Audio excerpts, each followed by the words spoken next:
嘿，早上好。等我一下啊。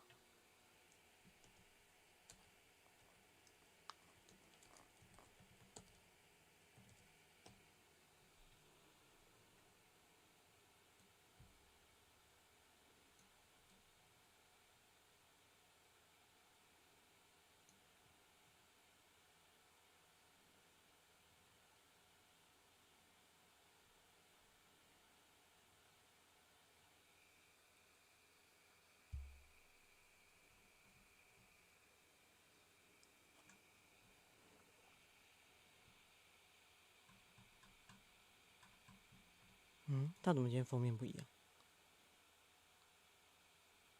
Us as health ministers and aged care ministers with finding solutions to 明明早 that 上好 challenge. They're 啊。 not easy, they're not quick, but I can assure the community that health ministers are looking at that with our aged care minister colleagues. And in 不出现了吧？ disabilities, which is also a challenge that has been identified, this is perhaps a little easier to deal with because there's a single agency, the National Disability Insurance Agency, responsible for the several hundred NDIS participants who have been in hospital but beyond the clinically advised time. Bill Shorten and his colleagues have been working really hard, and they're already achieving really substantial inroads in making sure that as many of those participants as possible 我昨天不是 are 有 able 看 to 到你 move 吗？ out of 看到 hospital into appropriate disability accommodation. 昨天歌回虽然没有讲话，但是我有看到你出现一下。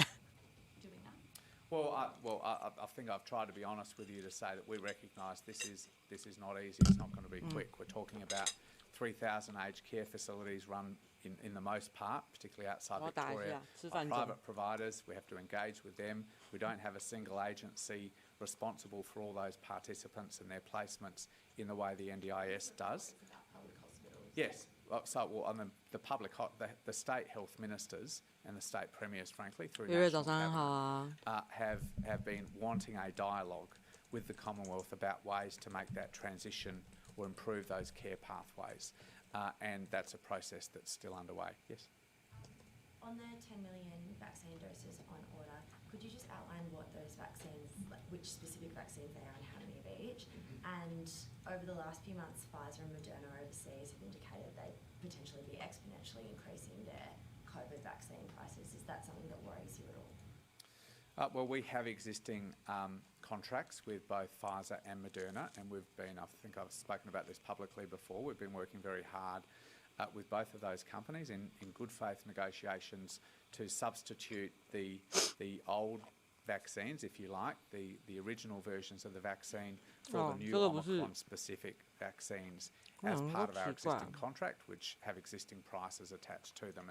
And we've been very successful in being able to do that. So I've indicated there are some millions of Omicron-specific vaccines already in country, many of which are already distributed to pharmacies and general practices.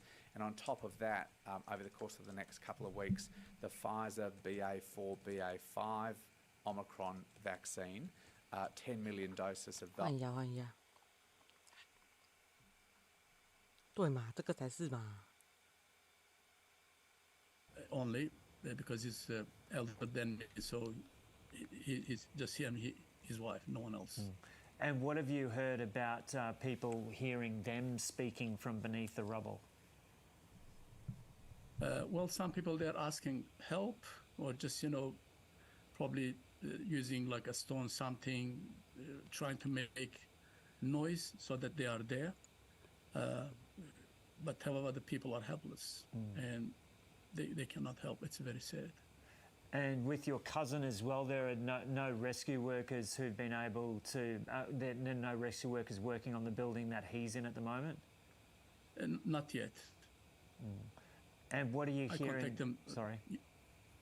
Yeah, I contact them late last night. There was no rescue team there yet. But in addition, in many villages, towns, in rural areas, still there's no rescue team too. Yeah.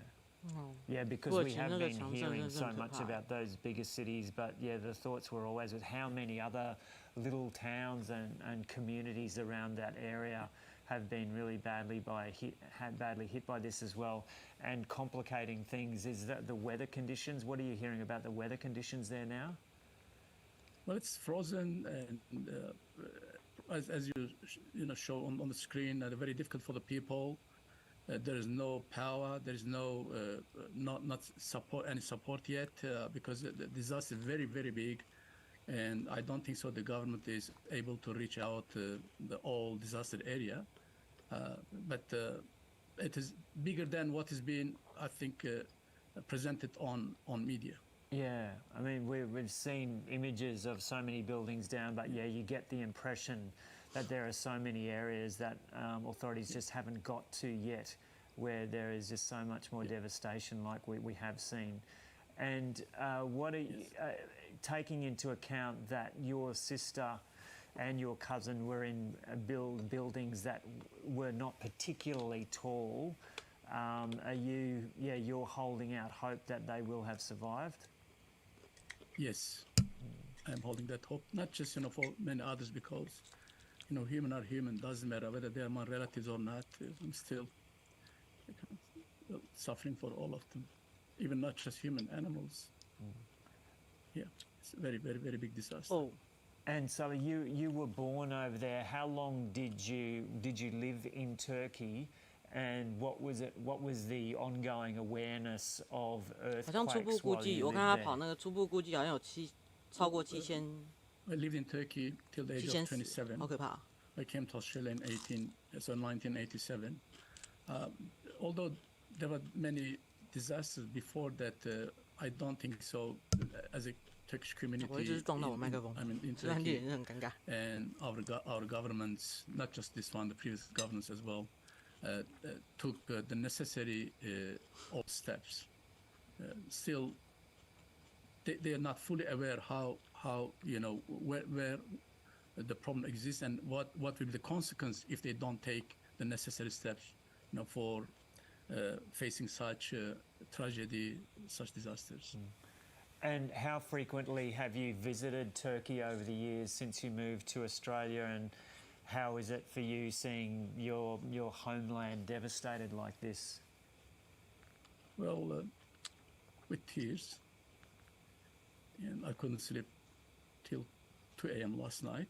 And it was very difficult. I was expecting to have at least hear a good news, 哦，因为我是 for my 撞到 sister, 那个 but, 那个 I didn't. 防喷架的， So 防 it is 防喷网的那个 a very 架子， difficult time for us. 然后我自己听会有那个 but 咣一 I'm 声。 very thankful again to the community, my community, and Australian people, for their compassionate approach and compassionate support, and it's really kind of empowering us and to face such difficulties.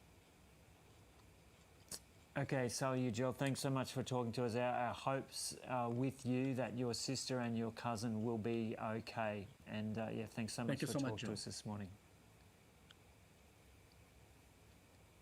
Thank you, Joe. Just one person there.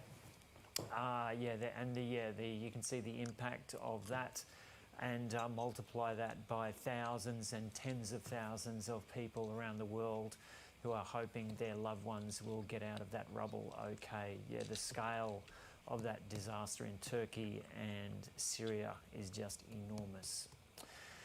Now, Australians are being encouraged to get another COVID vaccine, with millions now eligible for another booster. The National Vaccine Advisory Body, ATAGI, has recommended a 5th dose for adults.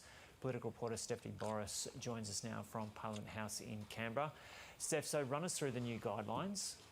Good morning, Joe. So these new guidelines take effect from February the 20th, and they come from the immunisation advisory body known as ATAGI. They've recommended that any adult, so anyone aged 18 and over, can get another COVID-19 booster shot 6 months after their previous dose, or 6 months after they last had COVID. So for many people, if they're going to listen to this advice, it will be their 5th dose.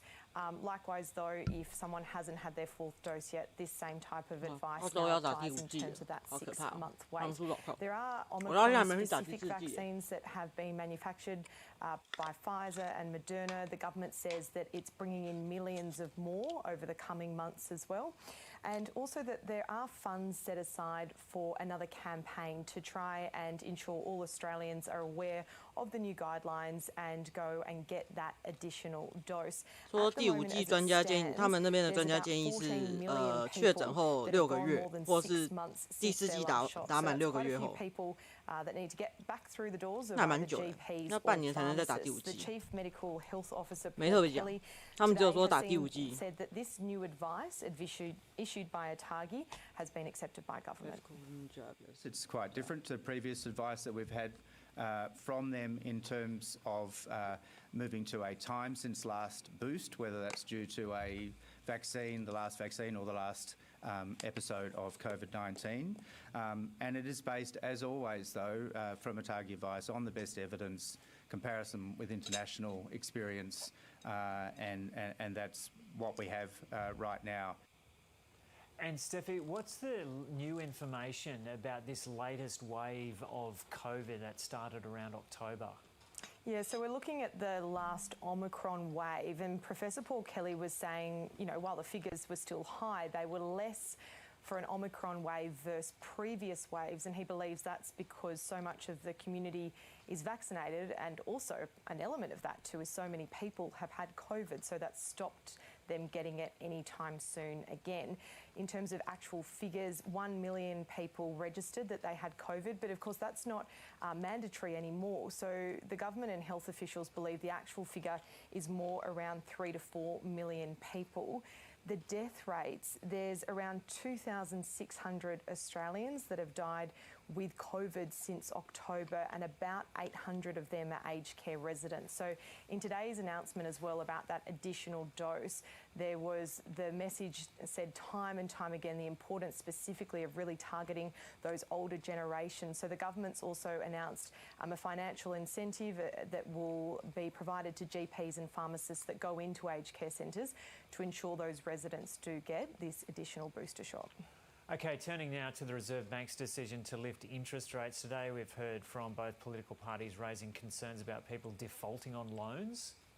Yeah, that's right, Joe. I mean, yesterday's announcement meant that was the 9th consecutive time that the RBA had increased the cash rate, and there are warnings that the interest rates will continue to rise over the next few months. Now, when you look at sort of the makeup of fixed and variable home loans across Australia, the RBA says there's about 800,000 fixed loans at the moment that will end by December. So you've got a lot of families and households going from fixed, where it's quite a low rate, to a much higher variable rate. So the opposition has been out today raising concerns specifically about how many people could default on loans. And the Treasurer, Jim Chalmers, says that he is also concerned, and they're keeping a close eye on potentially what could be done. My concern is with the substantial portion of people with a mortgage who will go from a very low fixed rate onto a higher variable rate. I think that is going to be one of the big pinch points in our economy this year. It is something I've been concerned about for some time and monitoring for some time. I'm concerned about the pressure on Australians with a mortgage as interest rates rise. I mean, I think that's pretty obvious.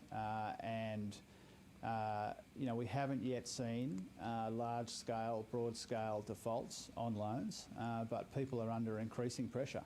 Many people are very heavily mortgaged, and they were heavily mortgaged when interest rates were very low, when they were paying, you know, about 1.8%. So now that they're probably paying upwards of 5.8%, or they're about to be in the very near future when their loan moves from fixed to variable, they're going to have to look at what they're going to do, whether or not they're going to sell to recover some of the costs that they've spent to pay their mortgage.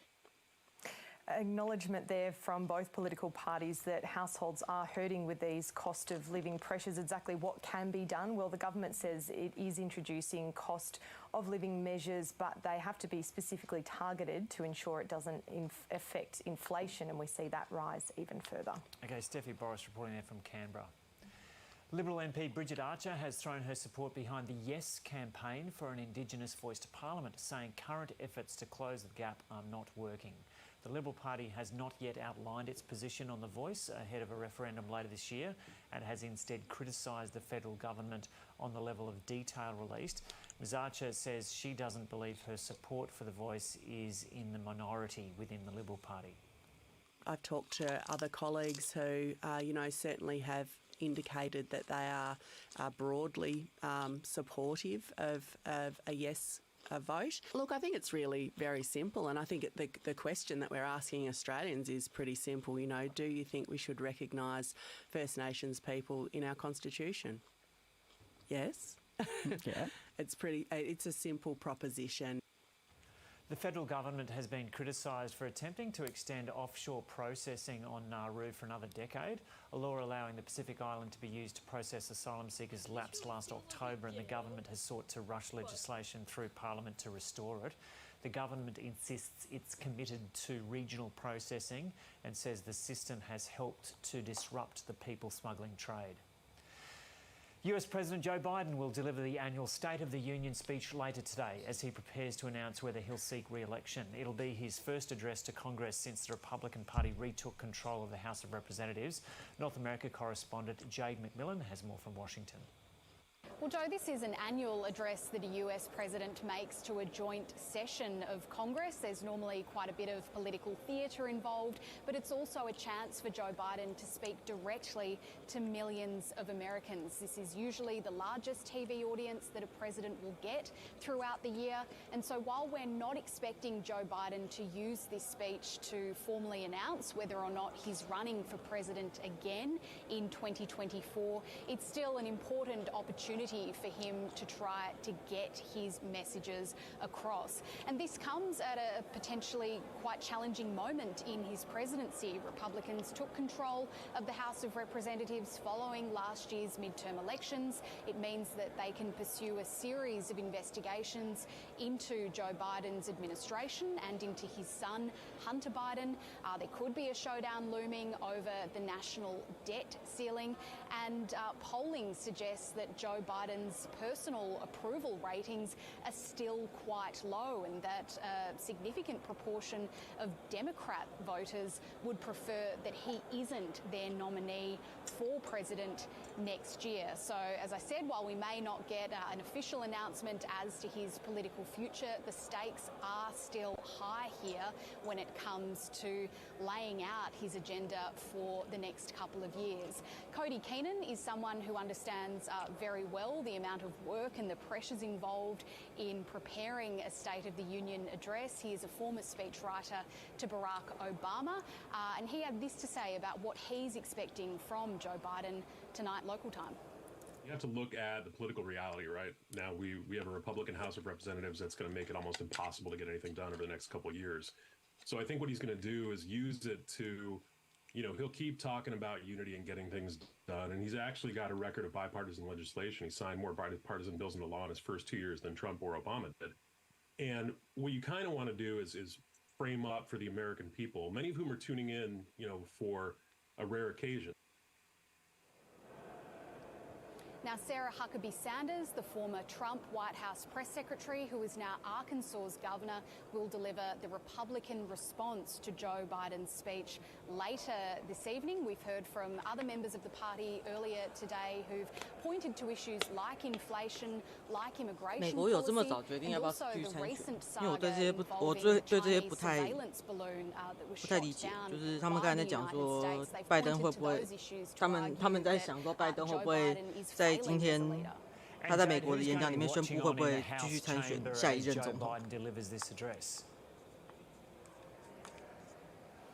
Well, it's also always interesting to see who is on the official guest list, the people who have been invited to watch on alongside First Lady Jill Biden.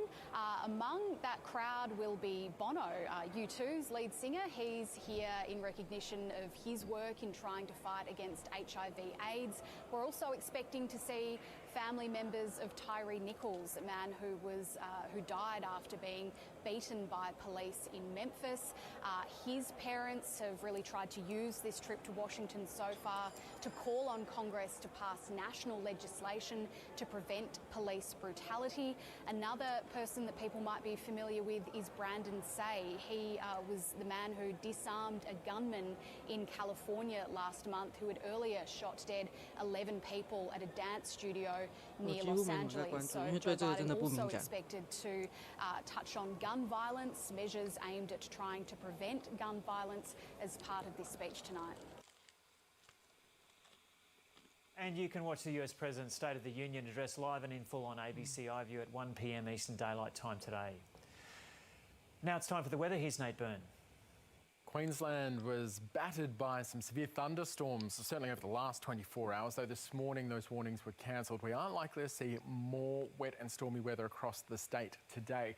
And we've got lots of activity happening up in the tropics at the moment. Tropical cyclone Freddie off the WA coast is continuing to move away, even as it intensifies. It's already a severe Category 3 system, likely to hit Category 4 in the coming days. Meanwhile, back at home, plenty of heat through WA and parts of South Australia today, though not much wet weather to talk about around the country other than that stormy weather persisting for parts of Queensland and a little bit of shower activity for the east of New South Wales getting into eastern Victoria as well. We'll be watching that closely, as well as a low off the Queensland coast, because that's also going to intensify, likely to tropical cyclone strength over the next 24 hours or so, although it is forecast at the moment to curve away from us. We might feel some damaging surf out of it for the southeast of Queensland in the coming days. Otherwise, keep an eye on what's happening in the tropics, because things are going to become a lot more active in the north over the coming days, and we're expecting to see the monsoon really setting into the top end. For today, though, stormy weather in Queensland. There's a chance of showers and storms pretty much across the board, mostly though in the north and the west. We've also got showers in the east, anywhere south of about Bowen. For Brisbane, it's going to be fine though. It's getting to 29 degrees. In New South Wales, we'll see that shower activity for the east along the coast and into the ranges as well, but mostly for the southern half. Sydney, some showers for you. It's getting to 27. Canberra staying dry though. It is a bit cloudy. 24 will be the top. In Victoria, it's just some isolated showers and storms for the east of the state. Most of that will be around the ranges. Melbourne's not getting any. 23 at the top view, partly cloudy skies. And in Tasmania, we've got a bit of cloud around too. Some showers in the north, mostly just for the higher ground. Hobart's pretty grey, but it's staying dry. It's getting to 19. Warm day in South Australia, almost across the board as well. It's a little bit cooler near the coast. We might see some showers and storms just getting into the northeast, the very far northeast of the state later. That's just that same activity that's happening up in Queensland. 33 on the way for Adelaide today. Meanwhile, over in WA, it is hot in the south of the state. It's going to be fairly settled. We had some morning showers for the south coast, but they're done with now. 32 on the way for Perth. Further north, though, we've got storms for the northwest of the Kimberley in WA. Also for much of the territory, except the southwest. Clear there and hot. And up north Darwin, don't expect much out of it, but we've got just a possible shower or storm for you today. The rain will really start setting in from tomorrow. But for now, your Wednesday, it's getting to 33. Here are the top stories on ABC News. Rescuers in Turkey and Syria are running out of time as they frantically dig through rubble for survivors of Monday's severe earthquakes. More than 7,000 people are now known to have died and an estimated 23 million people are affected across the region. International aid, including extra search and rescue crews, have been arriving throughout the day. Australian adults will be able to get a fifth dose of the COVID vaccine by the end of the month under new changes announced by the federal government. The fifth dose had previously only been available for adults who were severely immunocompromised. An annual survey of trainee doctors has revealed 我们有遇过那个快40度，然后就是那几天学校就会说，如果有超过40度，我们就停课。因为我那时候在布里斯本外围那几区上课。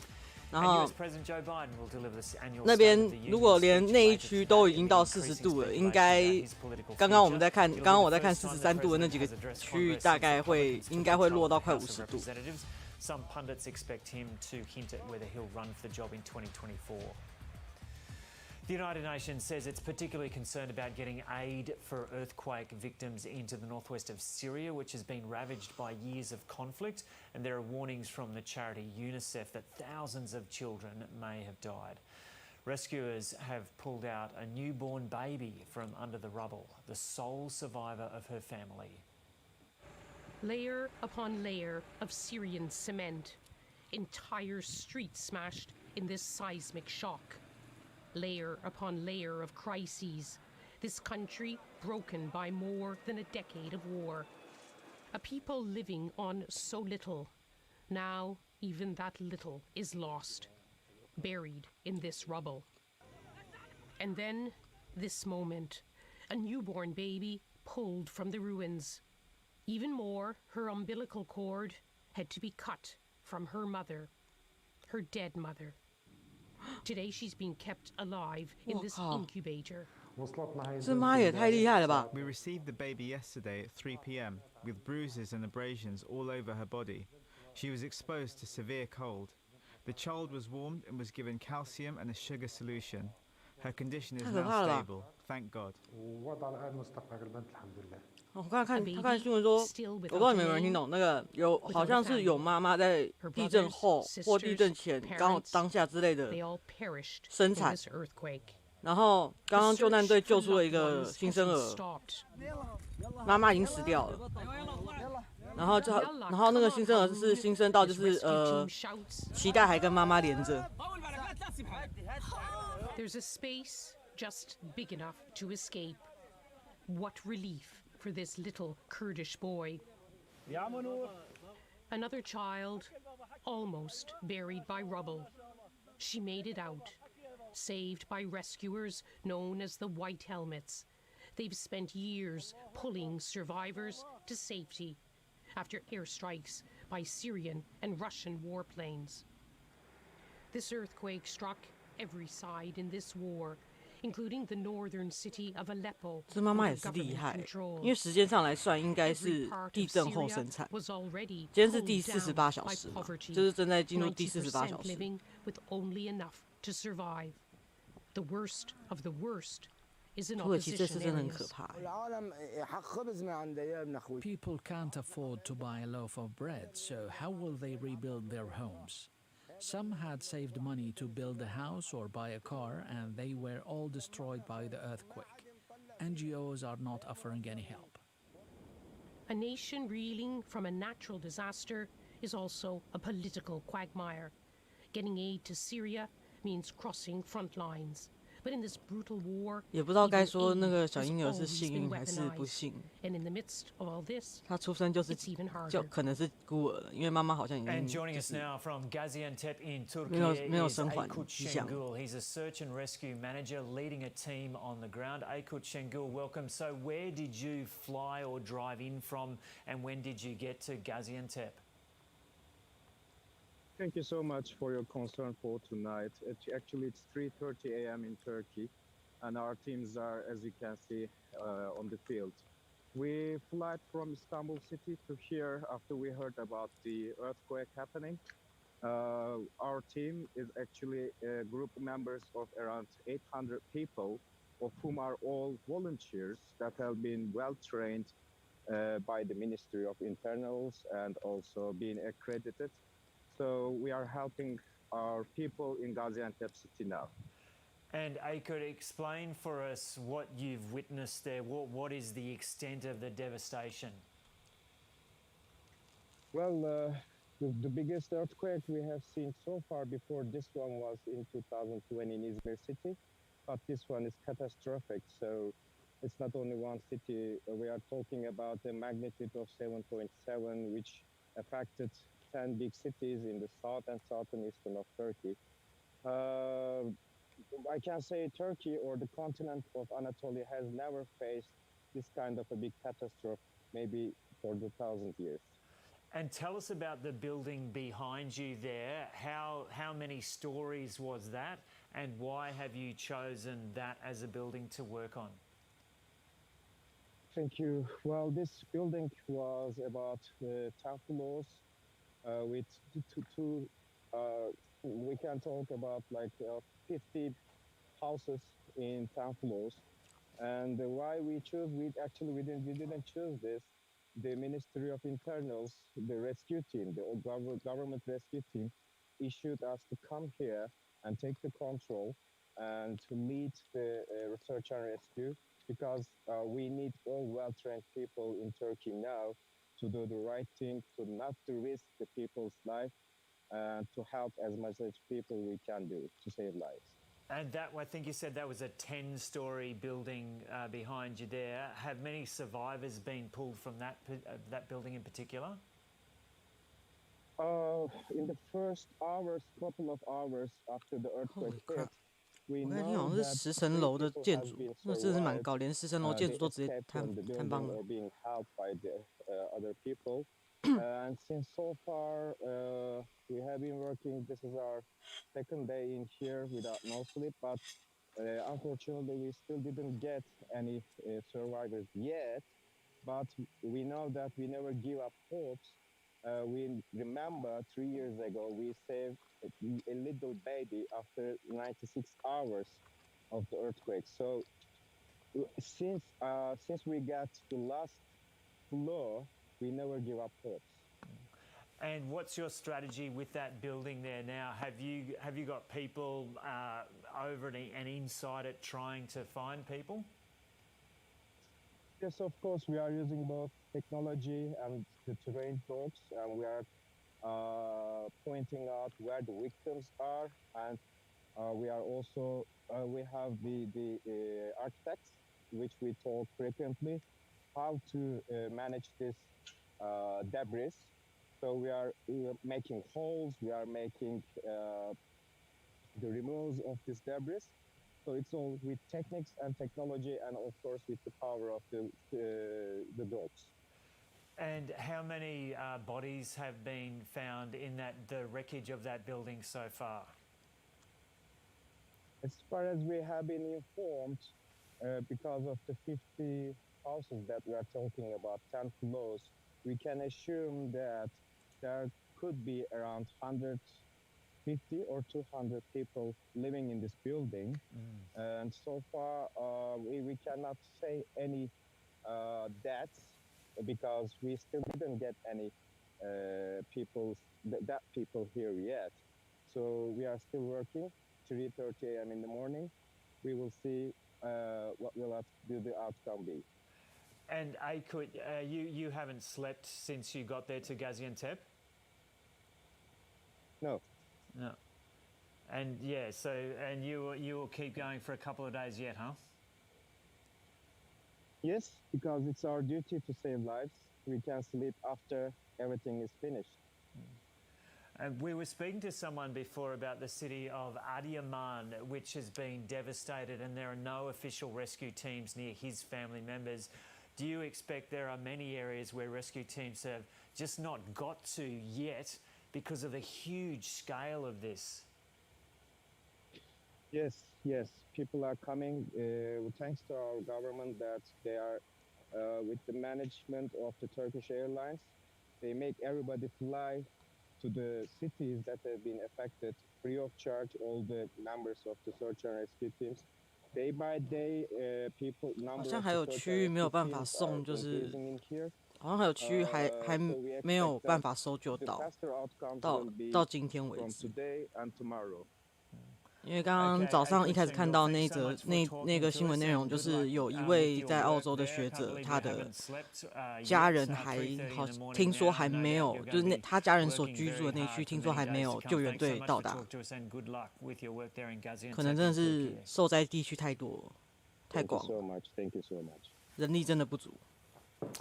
An annual survey of trainee doctors has revealed that systemic cultural problems continue to be of major concern in the sector, with many saying they've considered leaving medicine due to bullying and heavy workloads. Health reporter Olivia Willis joins us now in the studio.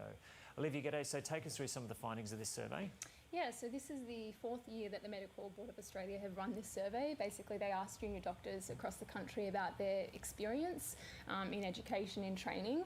And what they found is pretty disheartening and quite similar to what they found in previous years, and that is some pretty big issues around the culture of training and education. So about 1 in 3 doctors reported that they have either seen or experienced bullying, harassment, discrimination or racism in the workplace, and that was much higher for Aboriginal and Torres Strait Islander doctors. More than 50% of them have experienced that. And a lot of them don't report it because of fear of repercussions, or they feel that nothing will be done about it. And what's driving this behaviour? I think it's complex. So the survey found that most of that behaviour was coming from senior medical doctors, so their bosses. And the junior doctors I spoke to talk about, the fact that in medicine, there's a pretty strict kind of hierarchy and there's a pretty clear power imbalance, and that can sometimes facilitate a bit of abuse of power. They also talked about, all healthcare workers are really under significant strain and pressure. A lot of them are overworked or underslept, burnt out, and that creates an environment which is not always great to work in. And as you said in your first answer, this is kind of what's been found in previous surveys anyway. Mm-hmm. So has anything been done over the years, taking into account there's been awareness of this, to try to address this?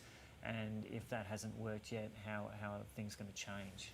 Yeah, I think that's one of the kind of distressing things about the findings, is that there has been increased awareness and I guess advocacy calls for reform in the last few years around this, and it shows that the dial isn't shifting a whole lot. There are certainly measures that have been introduced to try and address some of this misconduct, but what people are really calling for is a strengthening of that. So there needs to be more active monitoring of the kind of reporting systems that are in place in hospitals and health services, so people can actually make a complaint or talk about what's going on.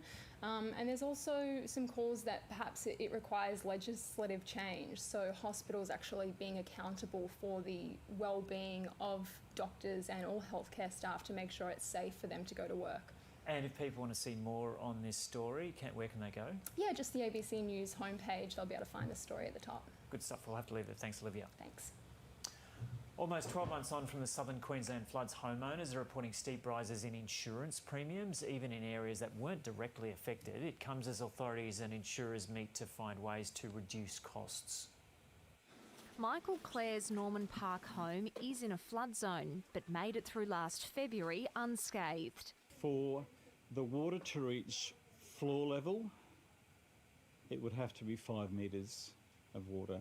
In December, he got a nasty surprise. His premium had tripled. He went to a broker who halved the premium and removed flood insurance altogether. It's a similar story in Bundaberg for Rodney Horton, whose home has never flooded. Within less than 3 years, it's gone up by 100%. It's now the biggest drain on his budget. You can't just keep paying more and more when your wage is only going up by a couple of percent.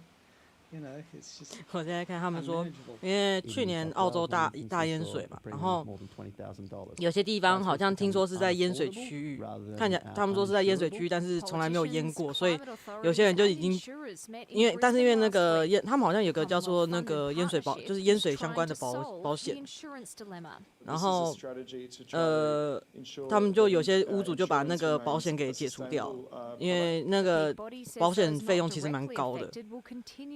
然后我就一直想到我们每次什么手机保险啊，什么一过期或者一解除，马上就会开始出现问题。Extreme weather events are costing all Australians, regardless of where they live. The McKell Institute calculated that flooding in agricultural areas added $500 to the average grocery bill last year.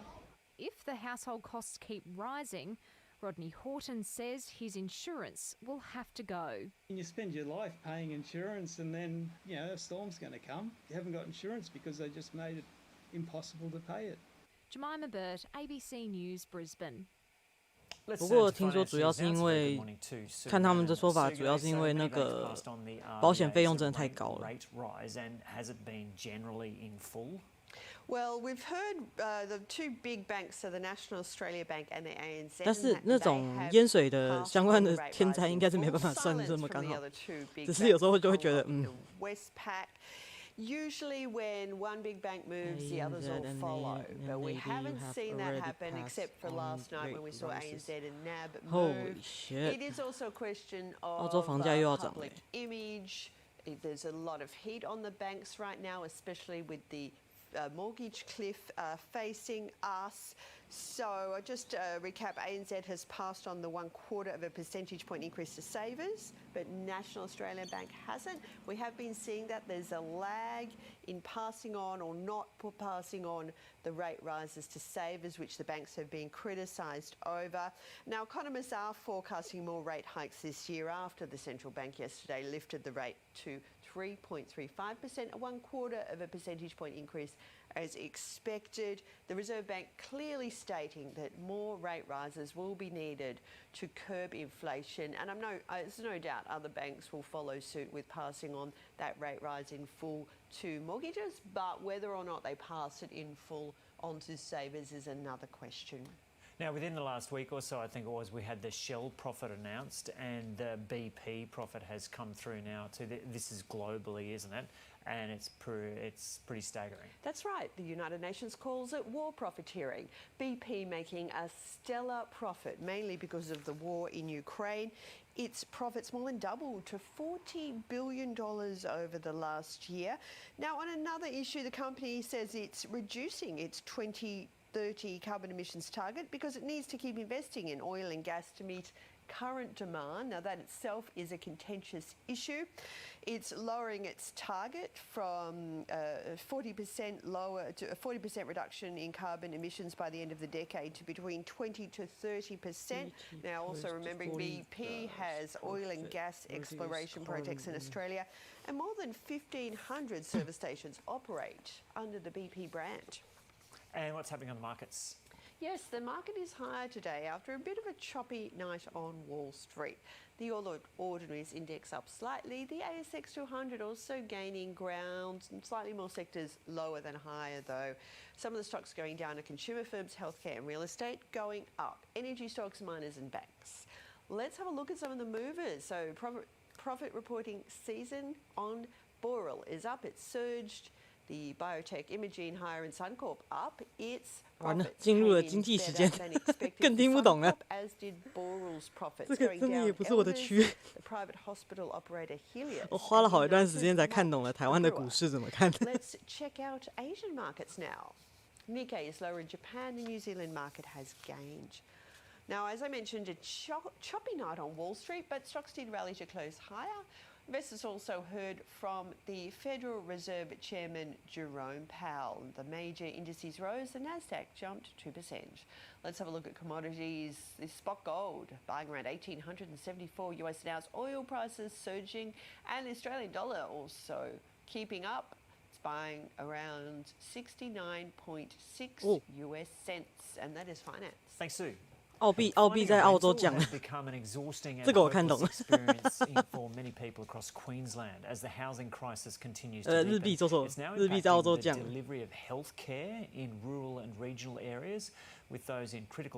其他国家都在升的时候，澳洲那边反而往下降，怎么回事？ Colleen Clark has been desperately searching for a new rental for almost a year.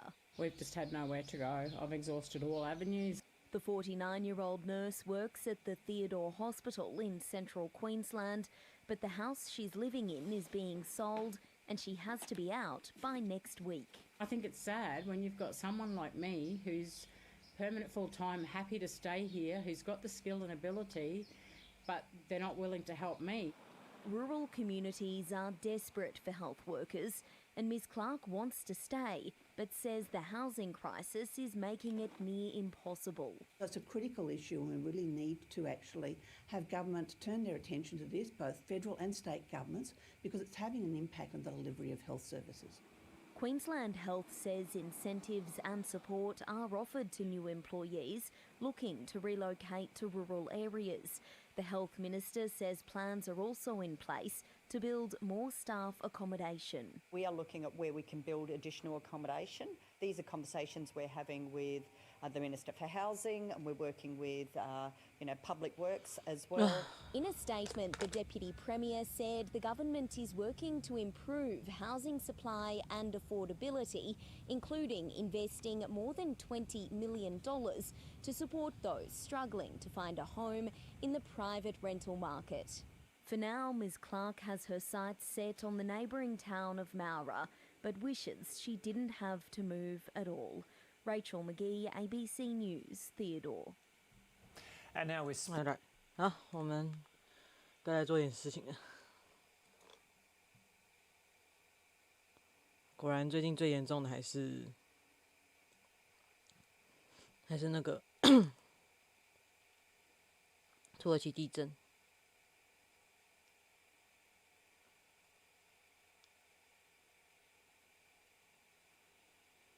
哦，诸位，等一下要开直播，我这边跳通知。好了，我要来修照片了，找个 BGM 来修照片。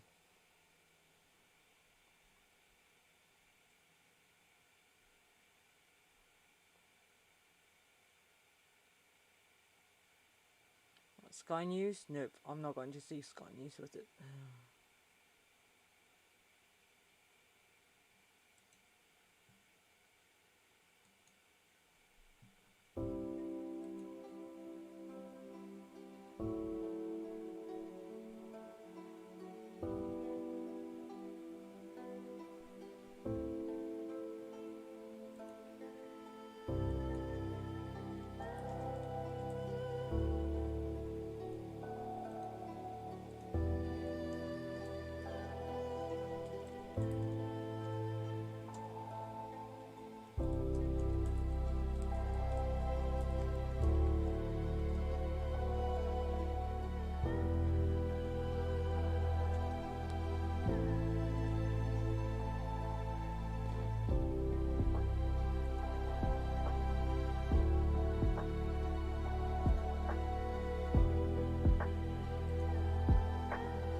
其实我抓下来之后，我还没把它打开，我会不会被我朋友杀掉？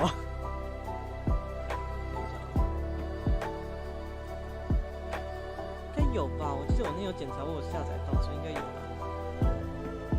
但我不知道，我要看一下他团照选的哪几张。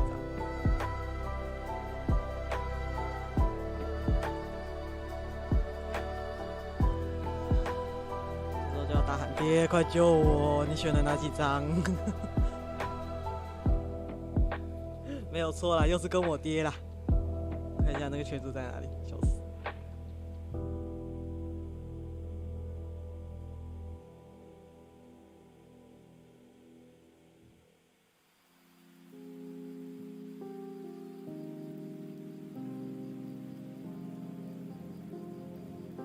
你打的那个，你打这句害我突然吓到一下，我想说，你怎么会知道我拍了什么东西？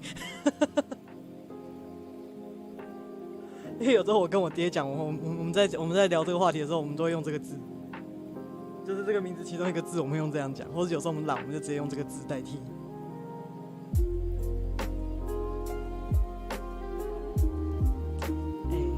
怎样？先弄啊？重整一下。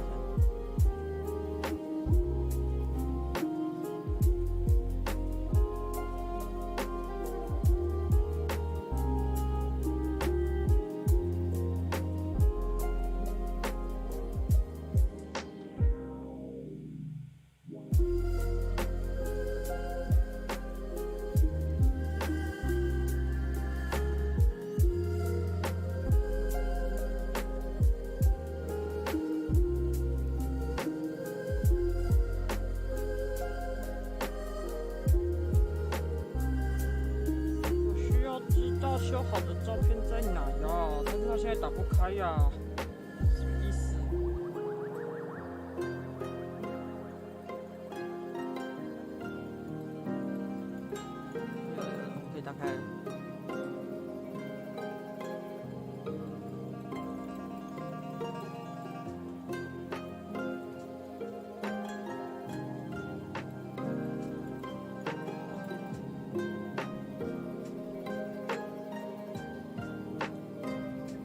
不用全抓吧。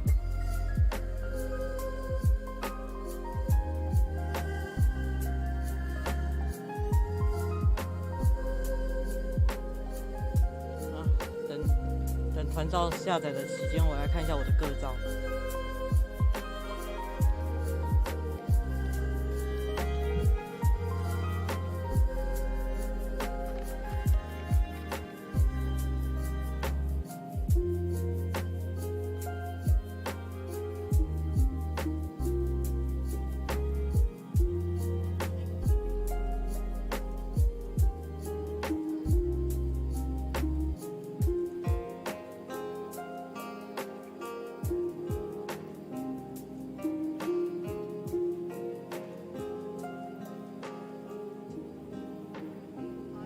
照片也不多，主要要求的是团照而已。我的个照真的不多，我们的个照都不多，我们拍了一堆乱七八糟的东西。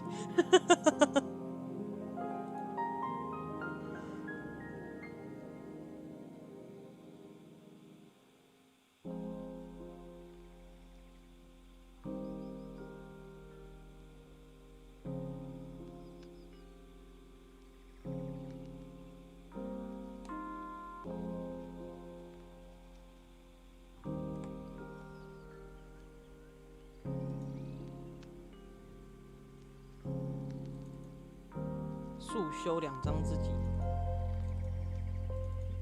也只有2张，我们的个照也就4张，大家也就大概4张左右。怎么样？爹他们比我多一点点，因为我花了一点点时间整装。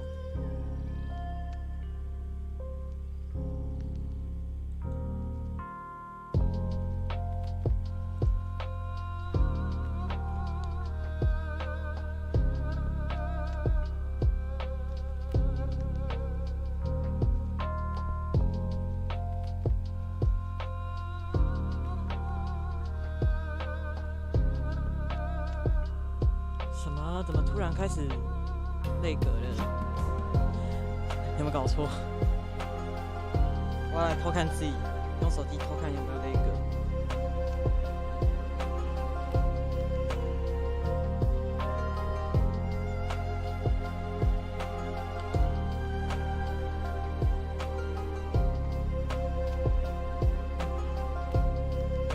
看起来还好。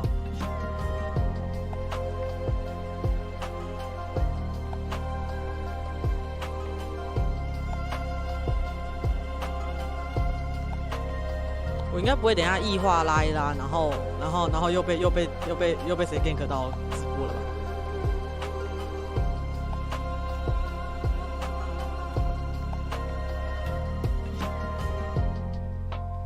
天哪，这边怎么回事啊？今天没有办法这样直接拉也会疯耶。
把我的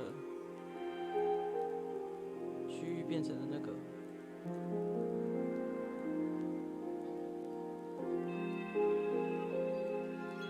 我在设遮色片，然后呢，他自己把我的区域变成了，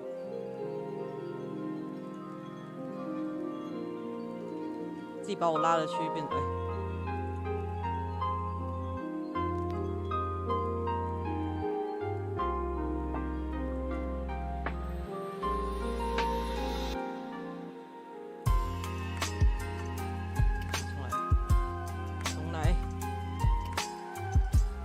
相信不会的。朱伟今天又不是在开什么那种点名台，而且应该也没有人在开点名台之类的东西啊。我应该不会被其他 gank。哇，那些修照真的吓死！我安静静的拉一回来，喂，怎么回事？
这样玩到什么？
为什么没有读我的异话？什么意思？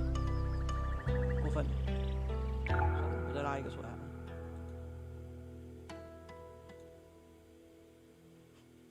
原来是你通风报信的。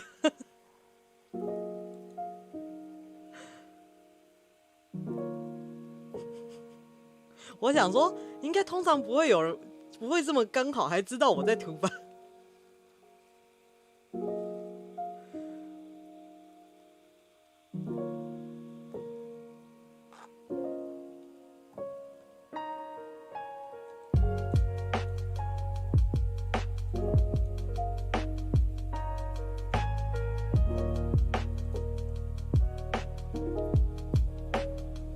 写串流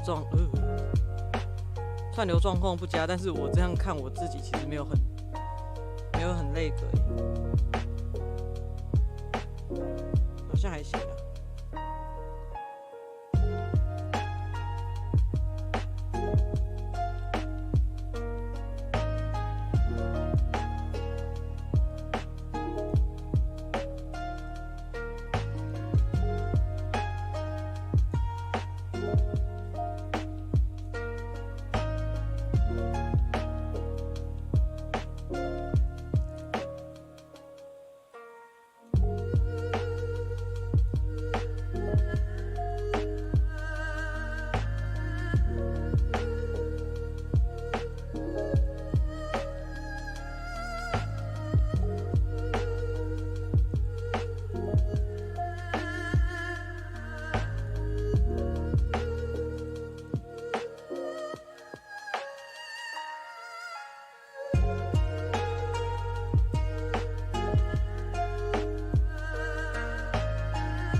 突然觉得自己胸太大。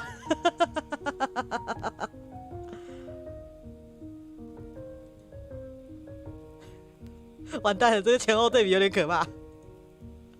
哦天哪！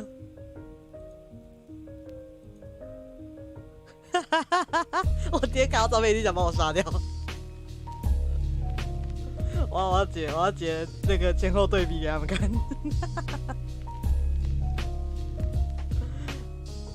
不行，我快笑死了！我自己看自己胸罩，觉得，干我差点我快把我自己魔改了。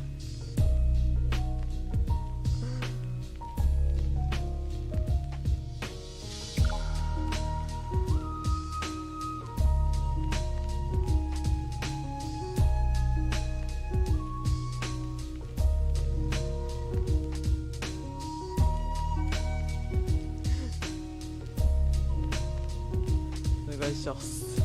不行，这个前后对比有点太大，我一定要传给我爹看。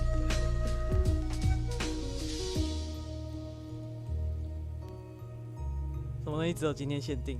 你说，哦，对啊，只有那个照片期间限定。不行，我觉得把自己修太大，我自己都受不了。虽然很帅没有错，但是我真的有点受不了这个秀。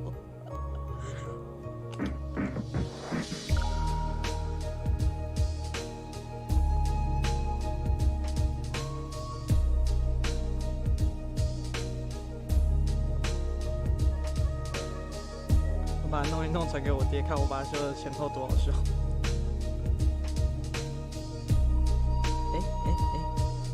哦，对，开错了，我是那个前后，我忘记在节前了。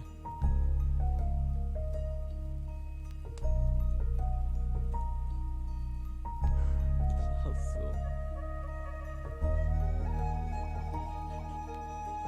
我！啊，等一下，我一定要把这个先传给我爹看。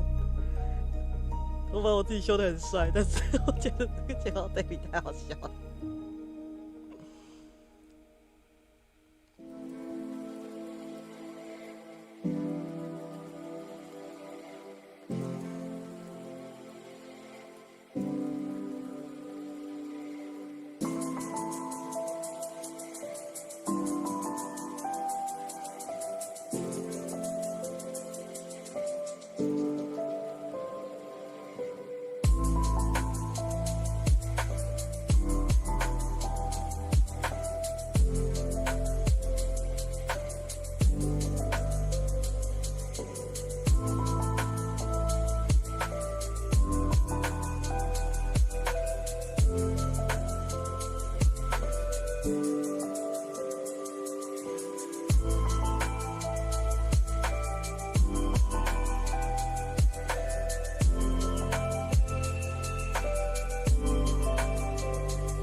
不小心把自己修太帅，什么意思？太好笑了。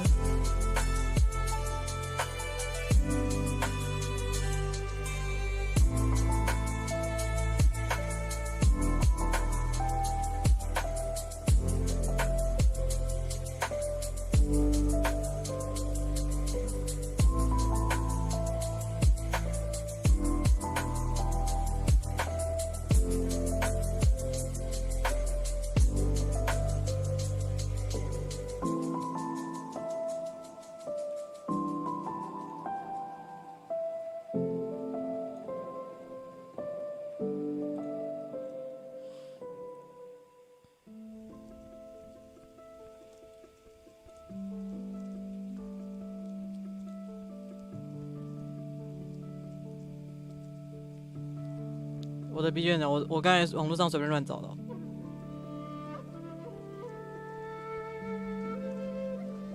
什么鬼？为什么跑到那边去？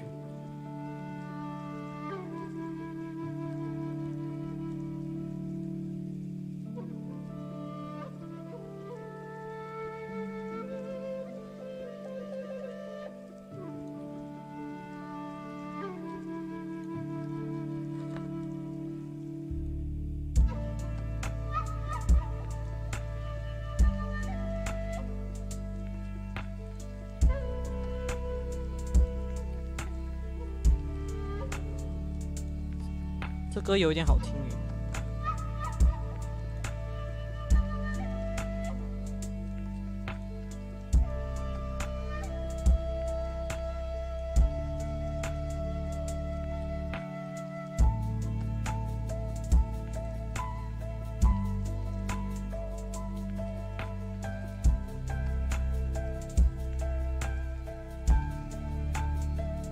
哈哈哈哈。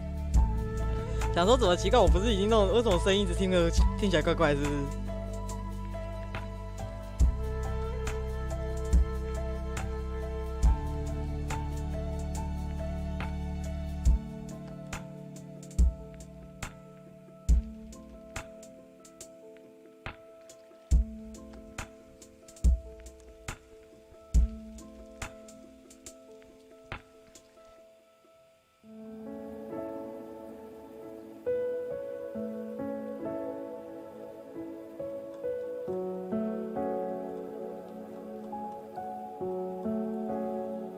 看起来没有大长腿，虽然本来就没有大长腿。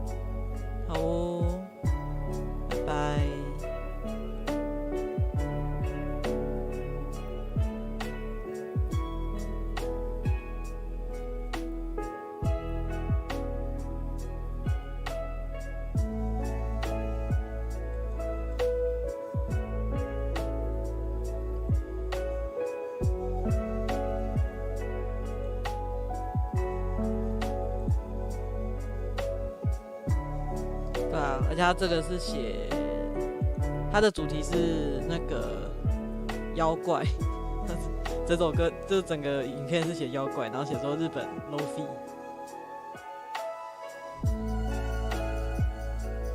好像有 hip hop 的 mix， 不知道，因为还没听到那后面。谢谢。你们想要乌妈吗？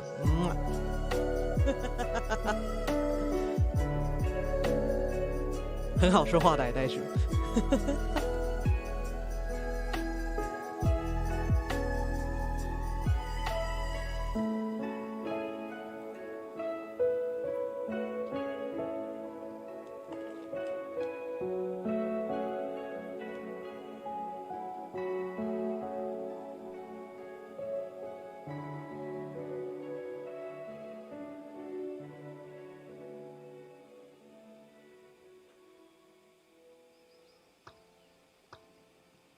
我每次看一华都要好久哦，我的天哪！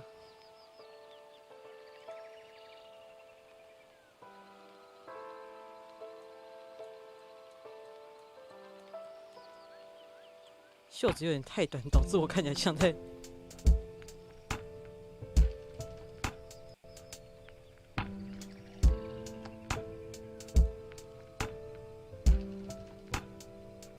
为什么我耳朵上面有奇怪的光源？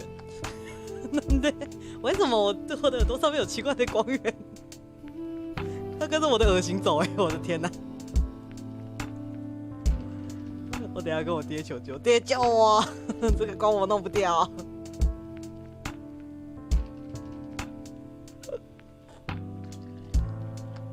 我耳朵上的奇怪光源我弄不掉，爹救我！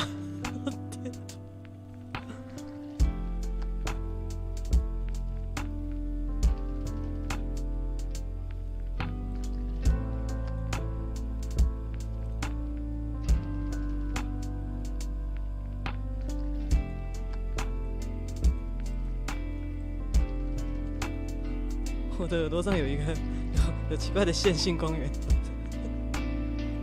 我一度以为我的耳朵有那么油吗？不能因为我拍油的东西呢，我的耳朵跟着油吧。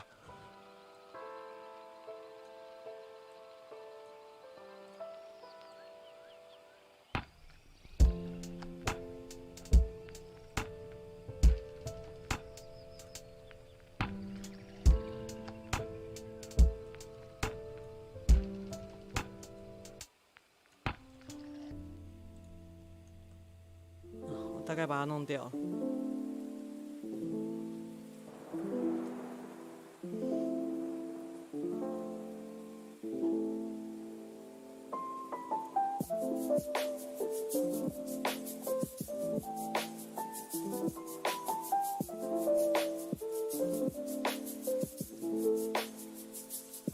我来看看情人节台词还有没有人要投，到10号呢。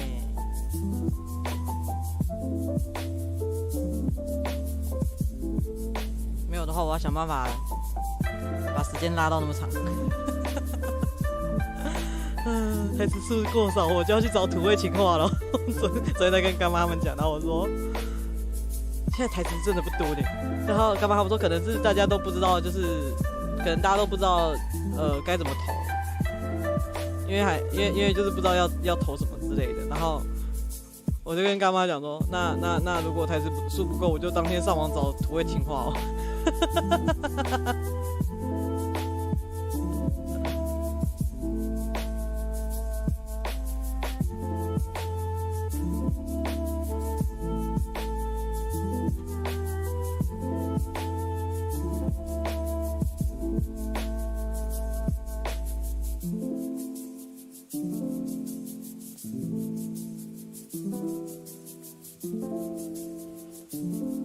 看朋友传来一张图片，然后上面写说情人节专区，然后是卖那个大黄瓜。我怀疑你有什么，你想表达些什么，朋友？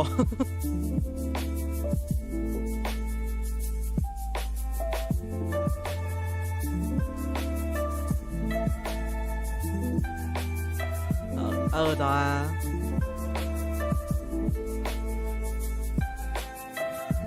好了，我把我的个照修好了。笑死！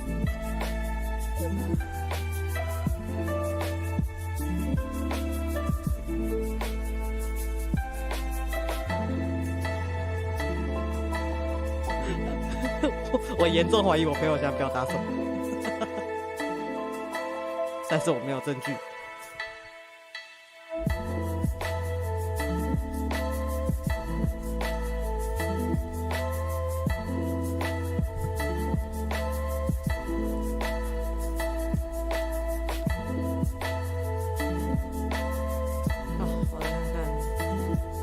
要修哪些？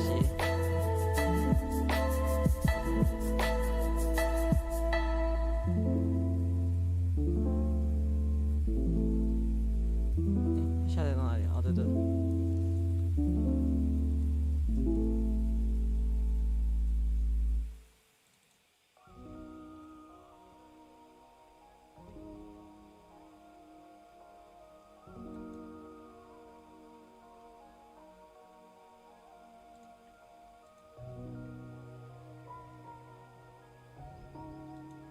结果我现在喝了茶，我有点清醒了。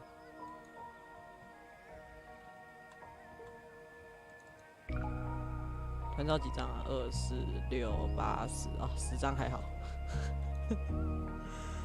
比上次那个14张好太多了。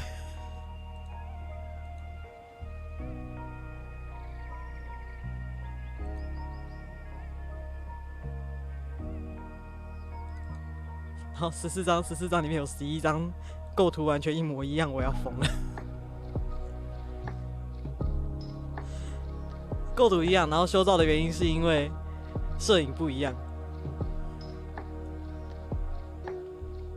我们需要雨露均沾，每一位摄影的这个团照都要有。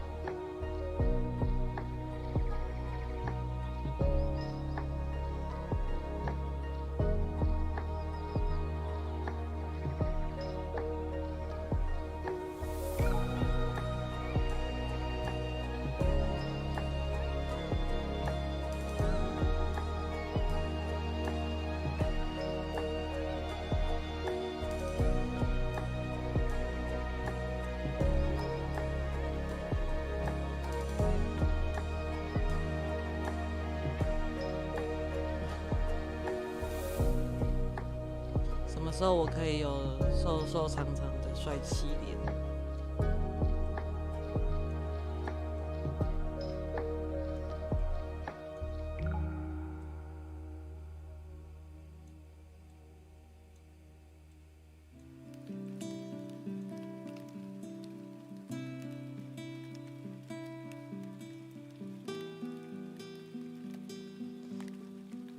好像没有这种东西，好像不属于我。我就是自来袋鼠，哭啊！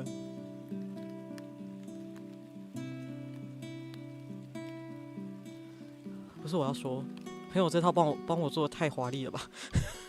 他金边是用那个超级金的金边我的天哪！我以为他会用包边，结果他是用那种就是那种蕾丝之类的东西，然后去把它车在边上。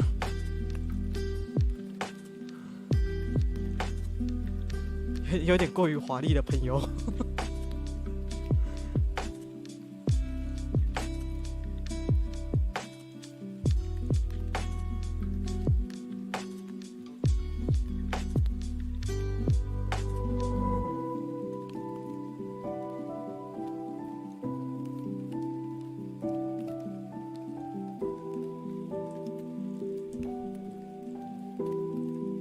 我想说角色设定上好像就只是包金边，就衣服只是包金边之类的而已。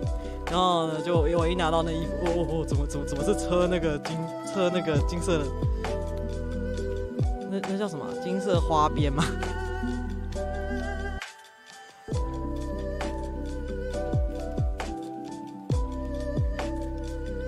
华丽度 up， 跟我搭档比，我的华丽度超可怕的啦。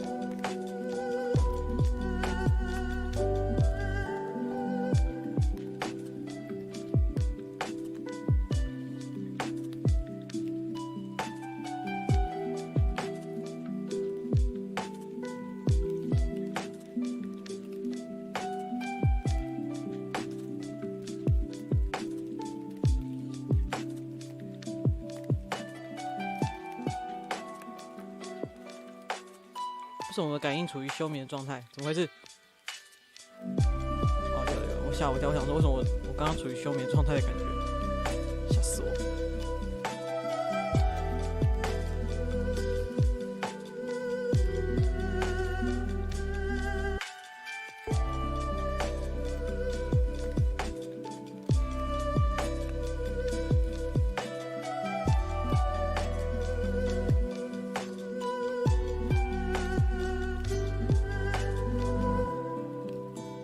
为什么我这张耳朵也有奇怪的光源？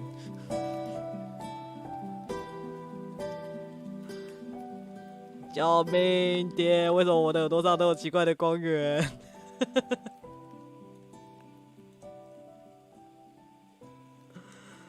到底为什么？我记得我那天啥都没有弄啊。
今天速度有点快，我已经修到第3章了。没有什么东西需要修，真的太好了。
晨晨早上好啊！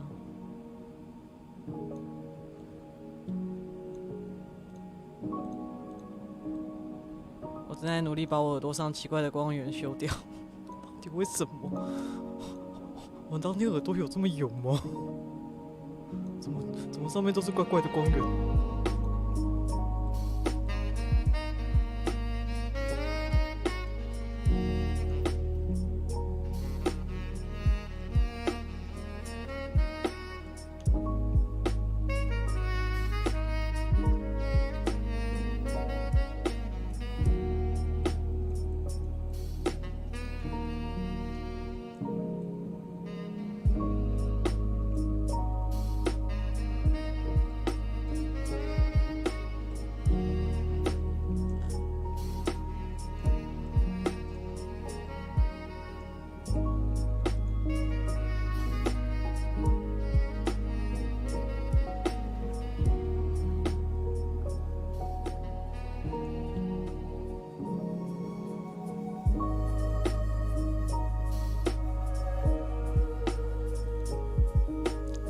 这BGM很舒服。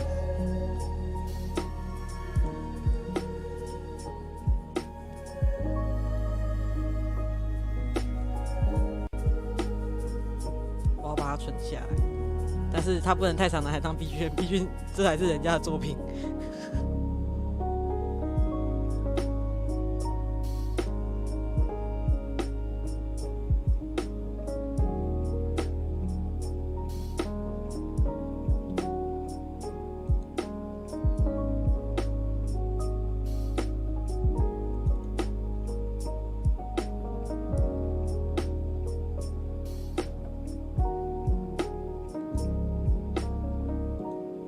我必须要讲，我那天化的妆也非常成功，所以我才可以不用修多少东西。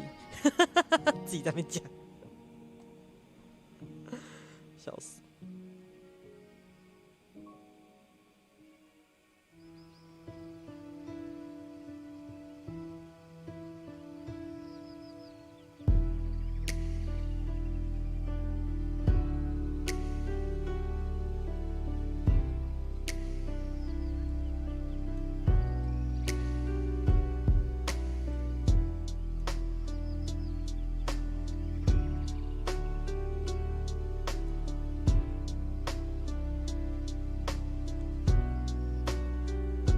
但这应该会变成之后我不开台的工作 BGM， 我觉得它很适合。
天啊，怎么突然那么大声？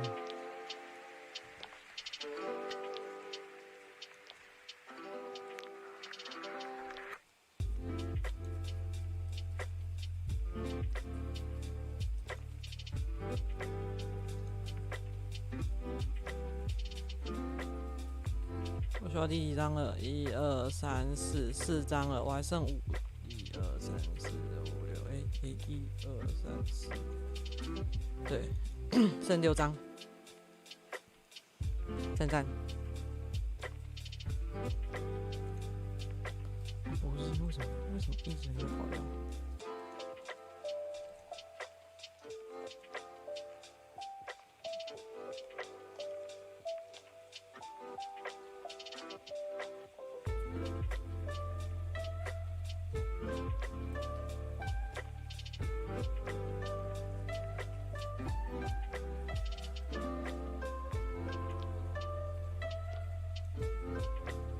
哦，这脸好胖哦！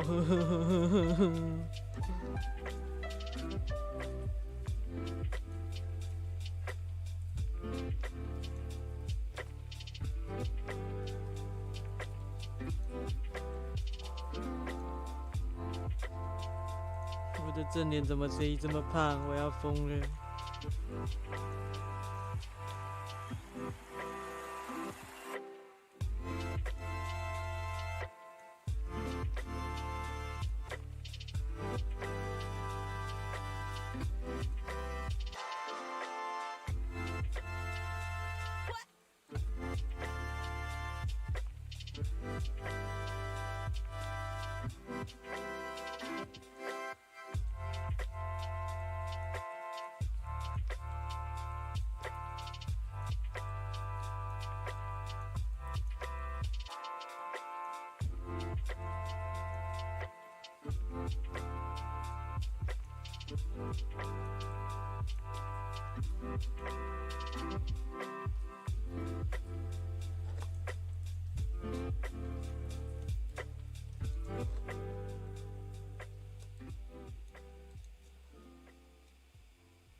日常嫌弃，开启照片后，日常嫌弃自己的脸。我要修脸，我要异化。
完蛋了，开始修到怪照片了。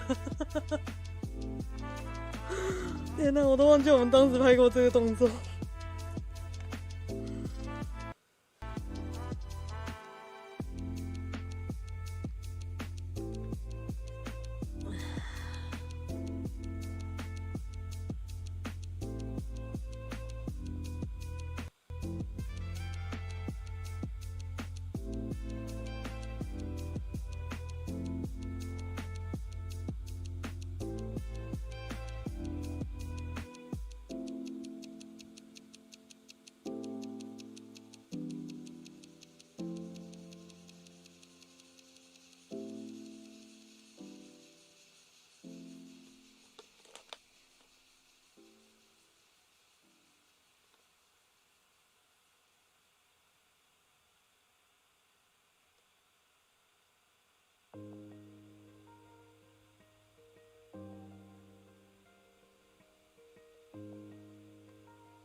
我现在看到这张照片，我觉得我们当时到底在干嘛？为什么会拍这种照片呢？奇怪。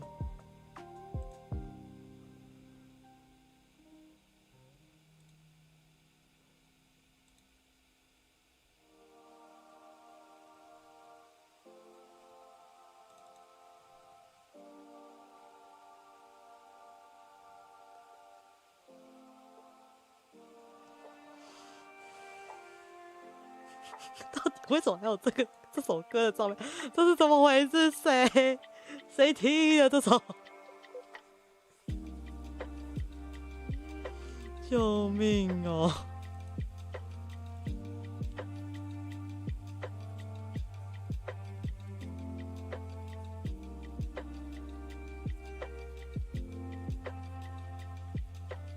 哇，我快被我们当时的脑洞搞疯了。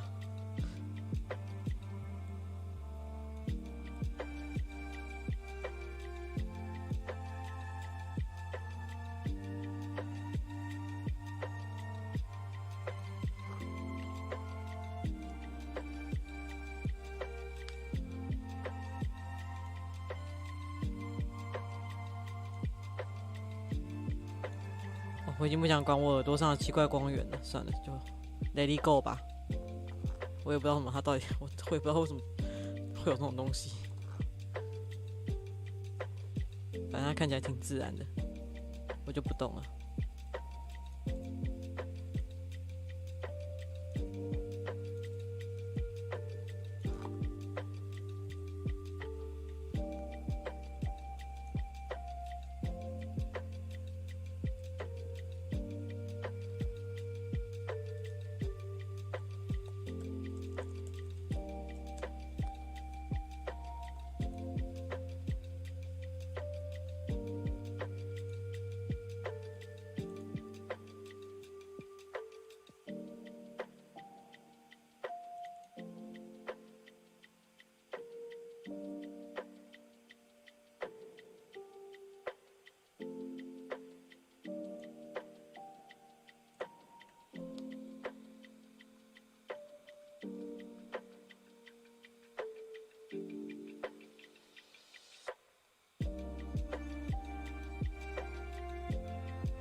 天哪，我们吃个早餐，修个照片，快2个小时。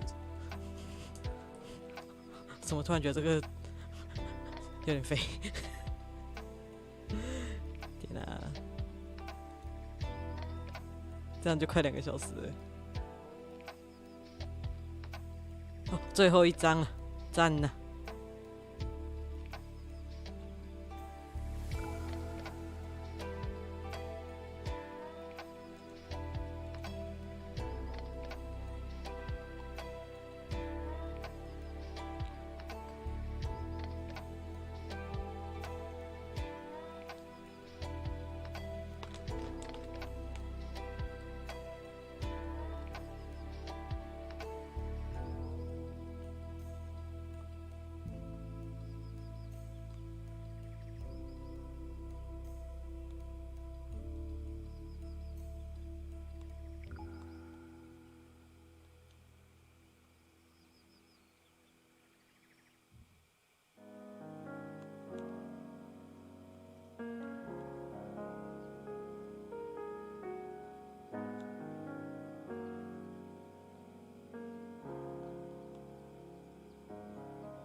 最后一张，我刚才在回讯息。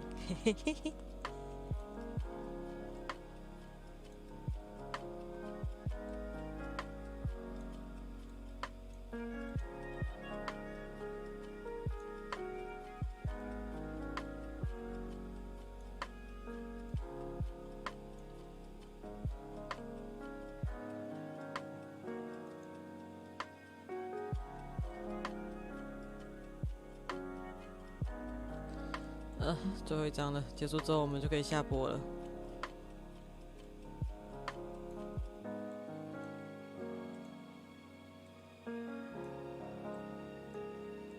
还是你们真的想要鬼转歌回？反正我好像喝了茶之后我就还好了。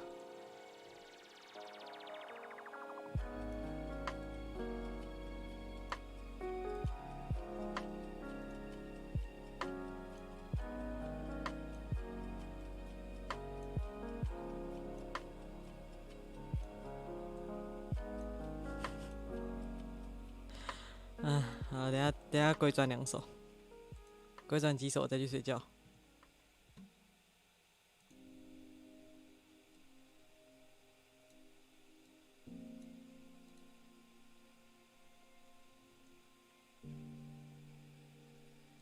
你可以先想想有没有什么想听的歌，因为我现在脑子一片空白。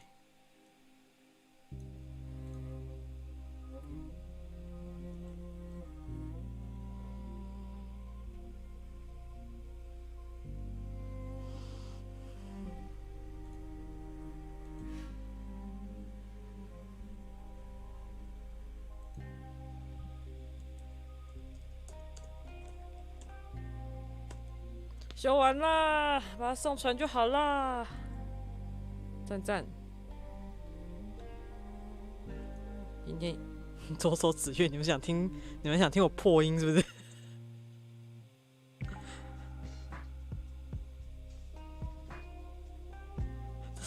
这首歌我觉得我会直接大破音。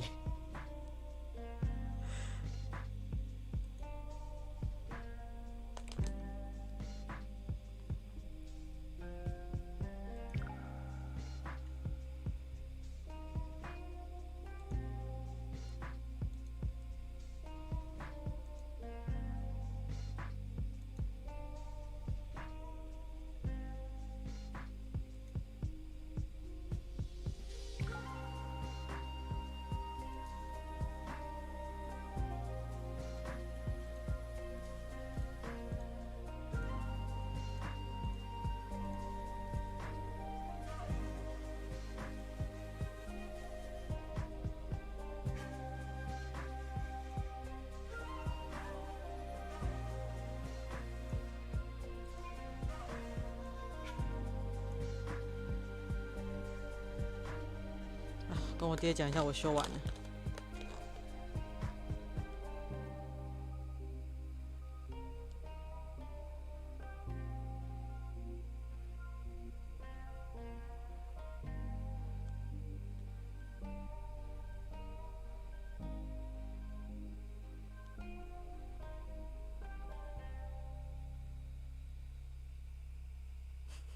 人家爹在群组说，我爹在群组说，你们开始修的时候讲一下啊，谁开始修的时候讲一下啊，没有，然后我就直接讲，下一次讲话就是我修完了，根本没有讲自己要开始修，就是我修完了。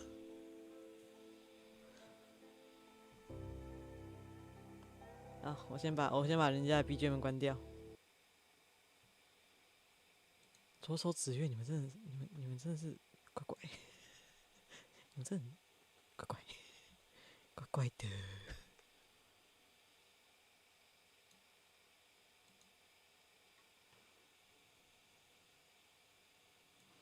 我看一下，我可以试试看我上不上得去啊？上不去就算了啦。可是我其实没练。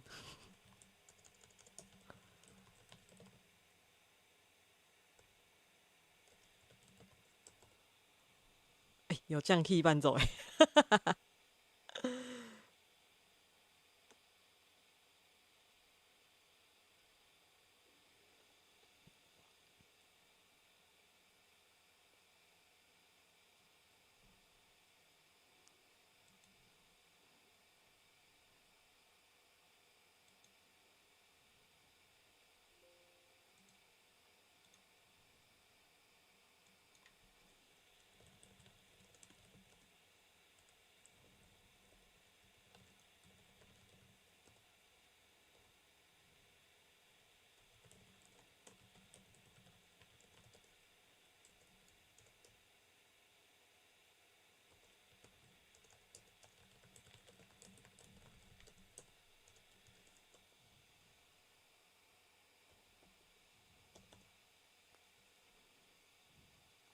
这首我也不会。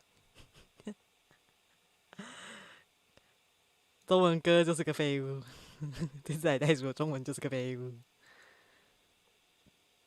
看看啊，他怎么唱来着？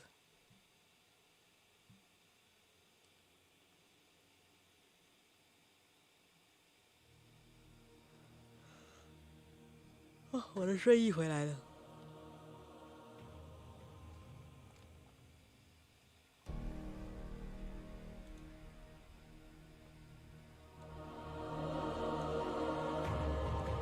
但是我真的超级不熟的。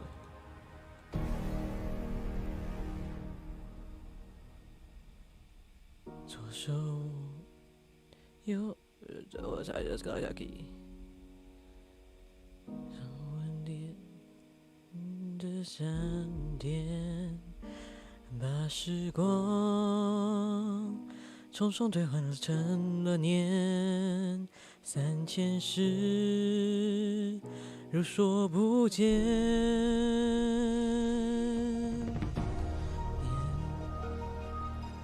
试试看哦，唱不进就算了。眉间落下了10000年的雪。哦，真太高了。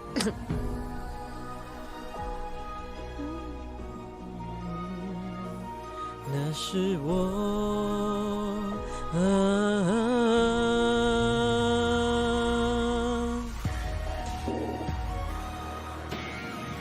低音版，但是我抓不到 key， 等一下没练真的抓不到 key。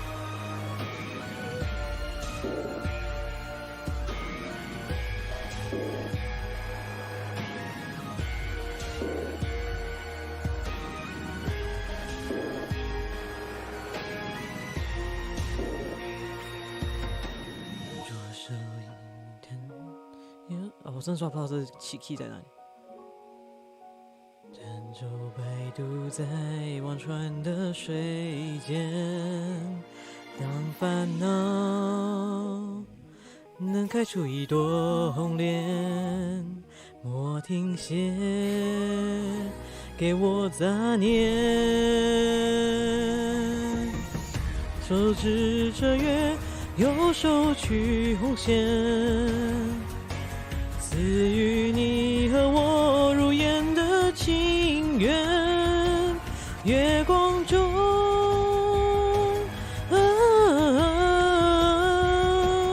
你和我，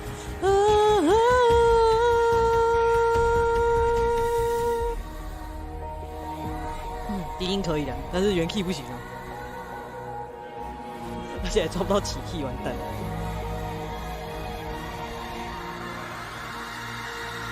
这手化成雨，右手成鳞片，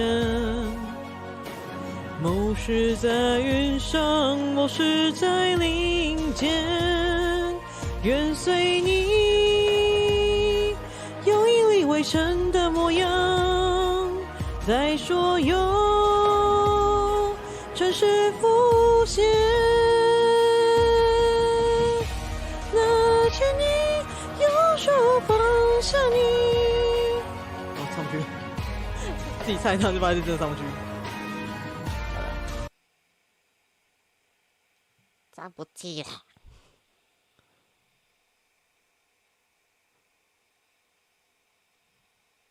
笑死！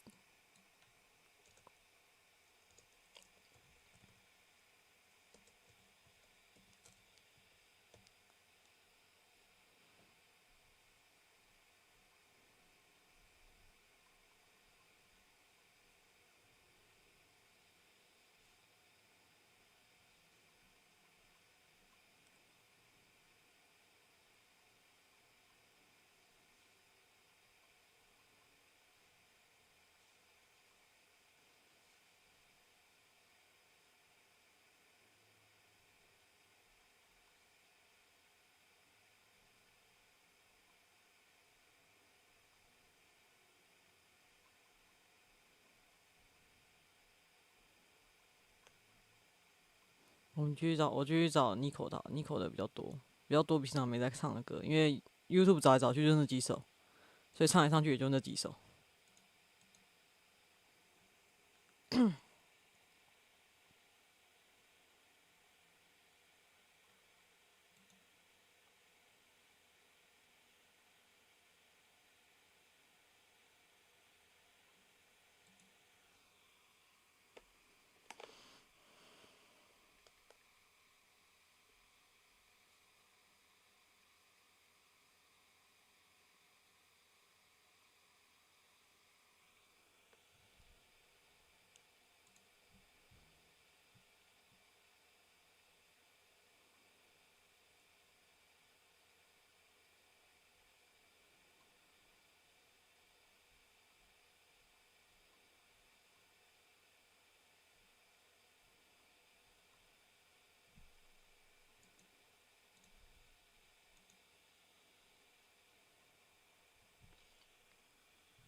我困了，刚2个小时困了。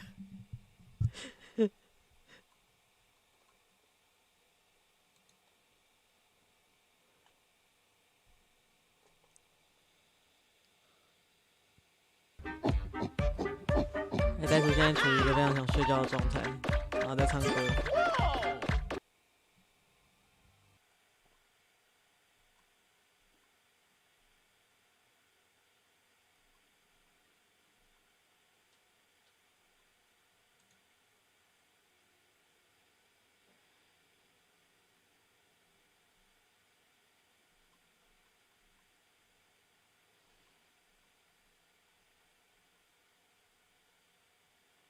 唱一点大气轻声的歌把你们吵起来，我就可以等下去睡觉了。我就跟你们说，晚上我要去睡觉了。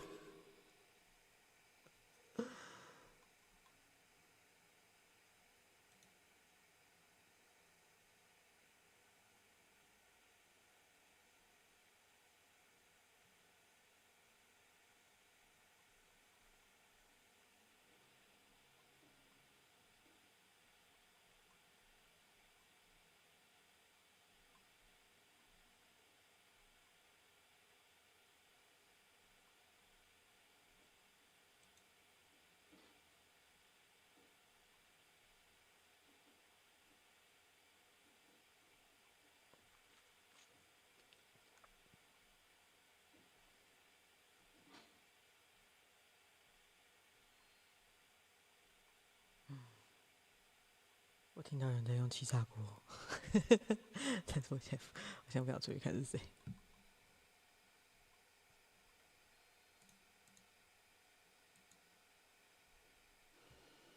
哦，应该是另外一个室友起来，他在弄他的咖啡喝。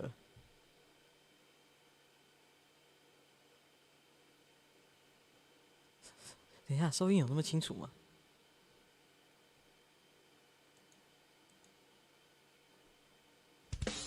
等一下，不是你啊，我没有要你啊，我要另外一个啦。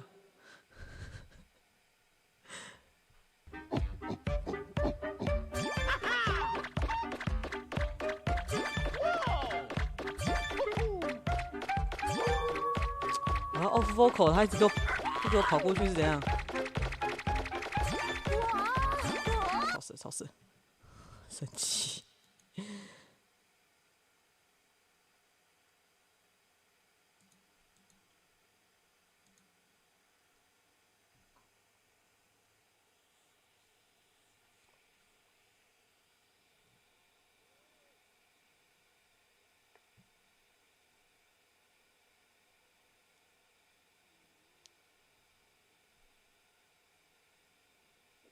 有很多东西是可以注意的哦。首先像是装备，一开始可能没有装备啦，这个锻造其实蛮重要的，我觉得它会。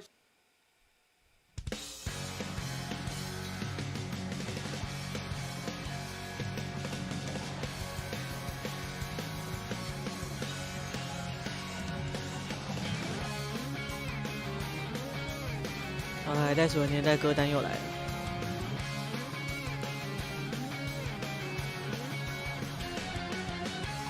明日へ続く坂道の途中ですれ違う大人たちはつぶやくのさ。愛とか夢とか理想もわかるけど目の前の現実はそんな甘くないでつまずきながらも転がりながらもかさぶただらけの情熱を忘れたくない大人になれない僕らの強がりを一つ聞いてくれ逃げも隠れもしないから笑いたいやつだけ笑えせめて頼りない僕らの自由の目を閉ざに足らないで水をあげるその役目を果たせないんだろう何度も繰り返した芝居とか大きく食い違った考えとか僕らの基準はとても不可視化が昨日より何となく歩くは広くた背伸びしをしながら打ち目刺されながらかさぶたをちょっと測れずに答えは出ない大人になれない僕らのわがままを一つ聞いてくれ寝ても覚めても縛れれる時間を少しだけ止めてせめてや不快な僕らの自由の身を取らないで赤く直くその時まで悩めばいいんだろう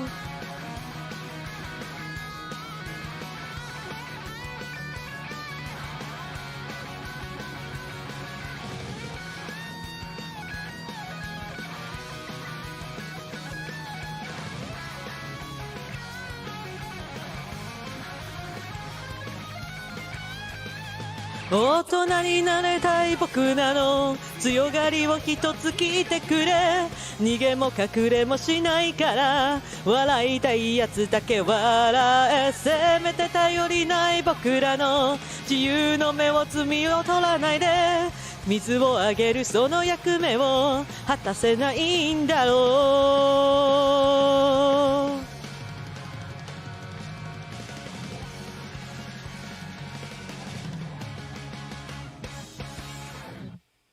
但是改天可以来开个怀旧歌会，我一定有不少歌单可以用，我歌单里面就有一排的歌。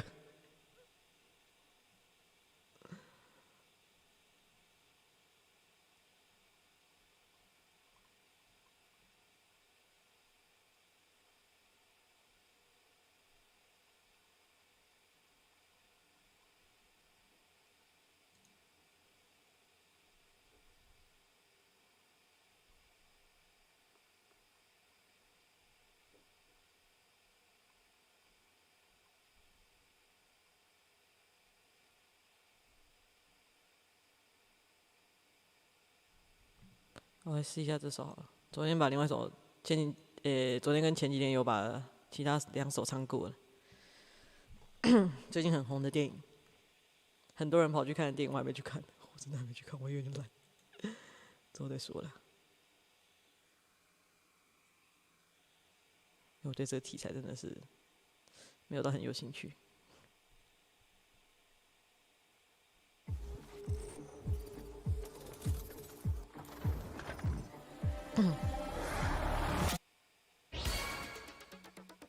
但我没练这首，算了，随便唱吧。あなただけ見つめてる出会った日から今でもずっとあなたさえばできれば他に何もいらない夢のハイテンション。好高哦，我怎么要在这种起那么高的音？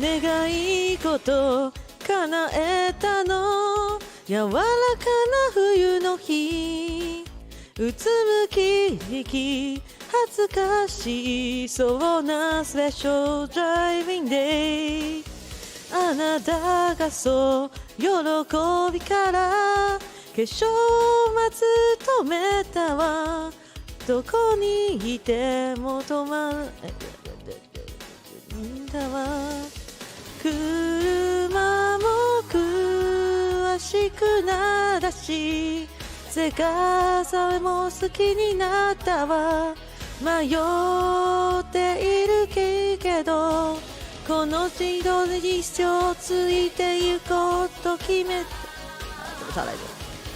我只会副歌了。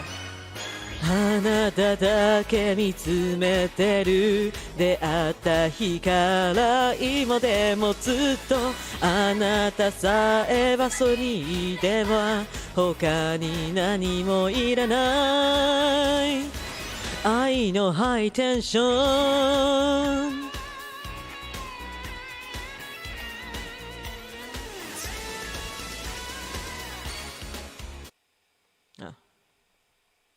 哎呦，居然是这首哎！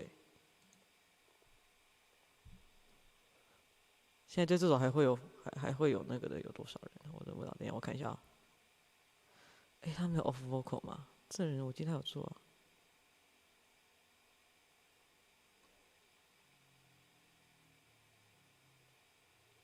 等一下，我先把它关一下。我记得他有做 off vocal 啊，怎么他只有 on vocal？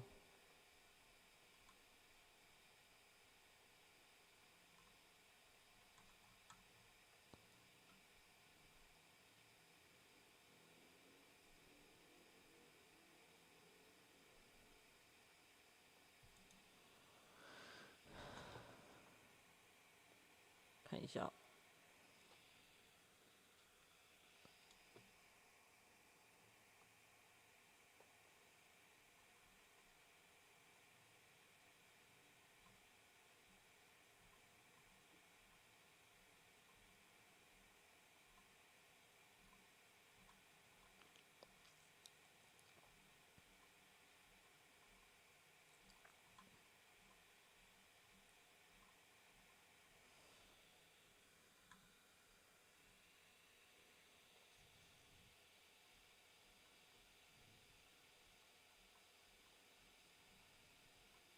我们唱到10点半哦，10点半下播，不会再延后了，也不会再有其他后续了。我要去睡觉。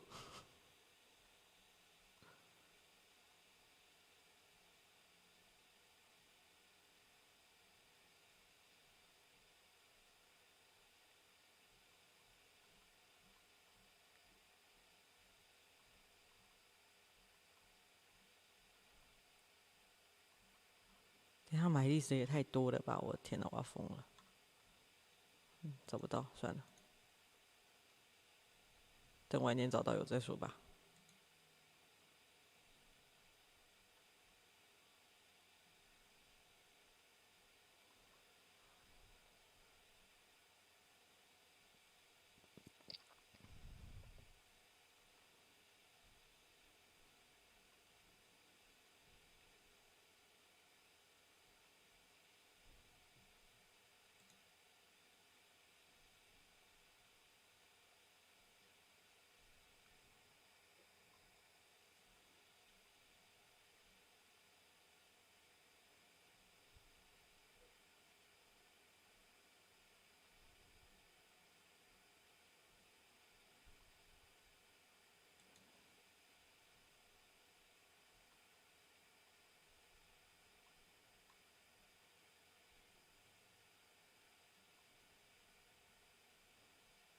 赞哦，我的同阶显示0嘞。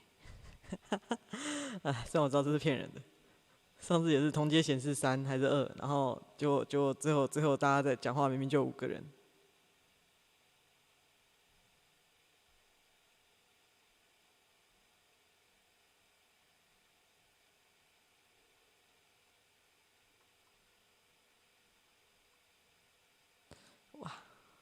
哇，居然有这首歌！哎，不对，好像本来就会有这首歌，不太意外。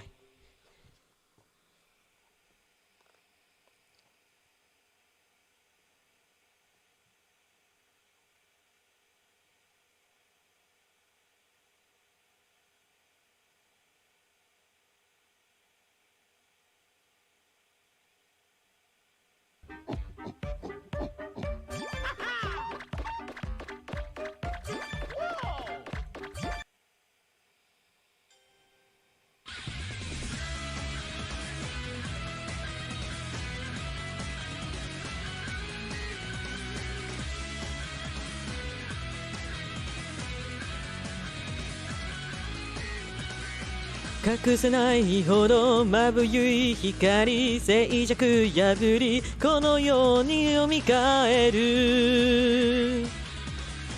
熱くし揺らぐ乾いた大地、命をかけて火花ふつけ合う。もう一度だけでいい、刺激を聞いてよ。過去になくした記憶のページを取り戻す力を、闇を貫く信じる心、魂眠る場所探して瞬きできない鋭い感情を燃やす。光と影の二つの心、クリスタルに映る未来へ今動き出す、赤く見抜きる愛。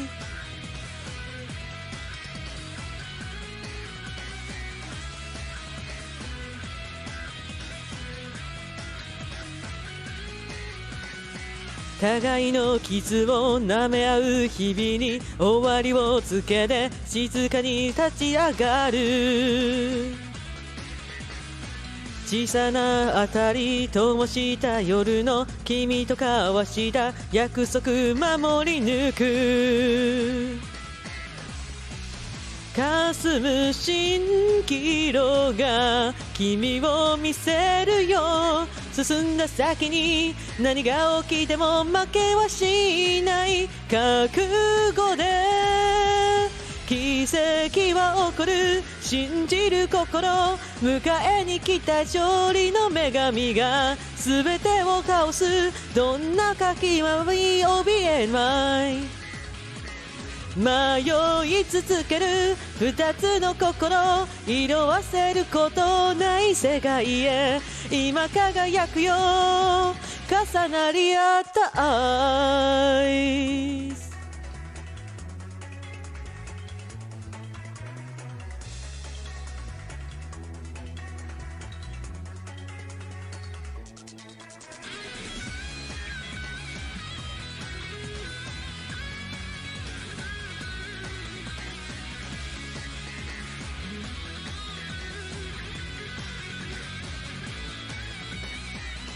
沈む太陽に月が溶けるよ。過去になくした記憶のページを取り戻す力を、闇を貫く信じる心、魂眠る場所探して瞬きできない鋭い感情を燃やす。光と影の二つの心、クリスタルに映る未来へ今動き出す、赤きみなぎる愛。重なり合う愛。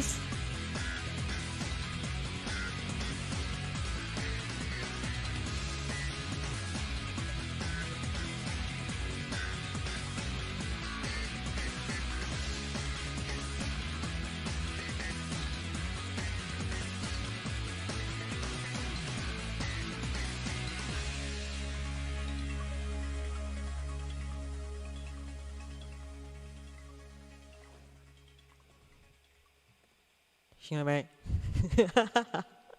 啊，好累。最后一首了。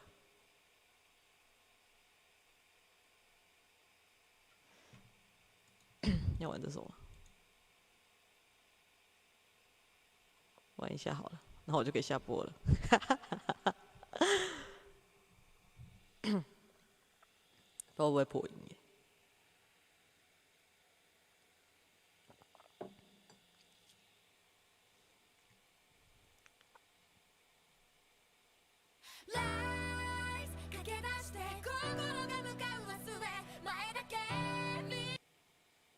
おおほほほ、さあ膝まみなさい。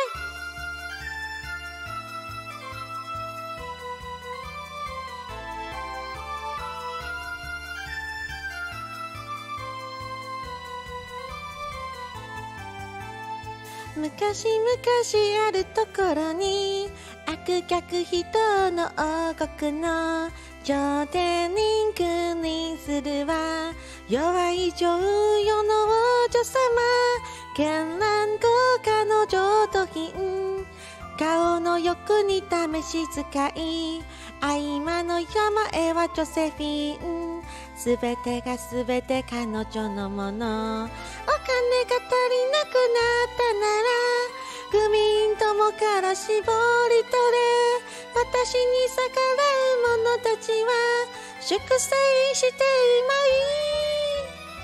さあ膝場に来なさい。悪の花可憐に咲く鮮やかな彩りで周りの河原上不去，上不去了。僕の女が恋するは海の向こうの青い人だけども、彼は隣国の緑の女に一目惚れ、嫉妬に狂った王女様、ある日大臣を呼び出して静かな声で言いました。緑の国を滅ぼしなさい。幾多の家をもきたう、幾多の命が消えてゆく、苦しむ人々の涙は王女には届かない。あら、おやつの時間だわ。悪の花可憐に咲く苦しい彩りで、とても美しい花なのに、時を追いすぎて振られない。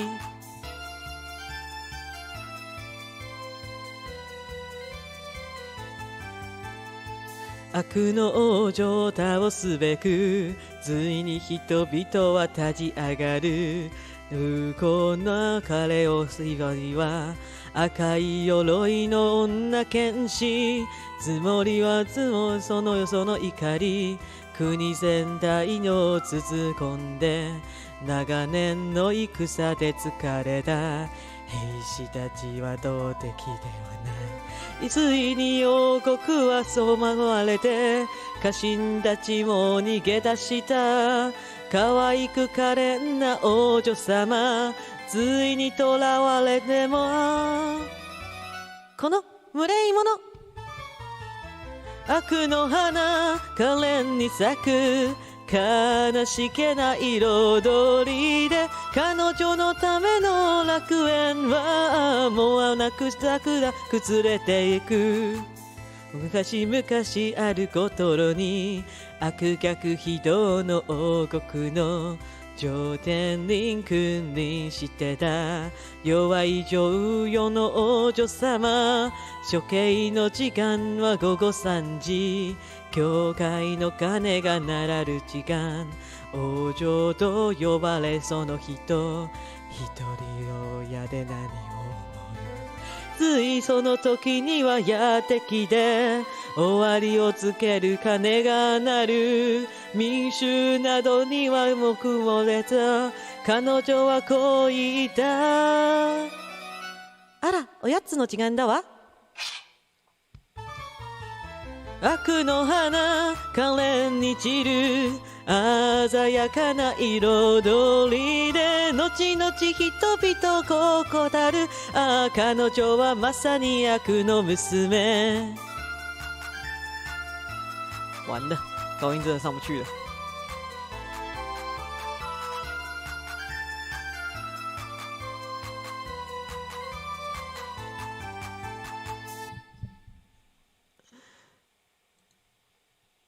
直接破音现场。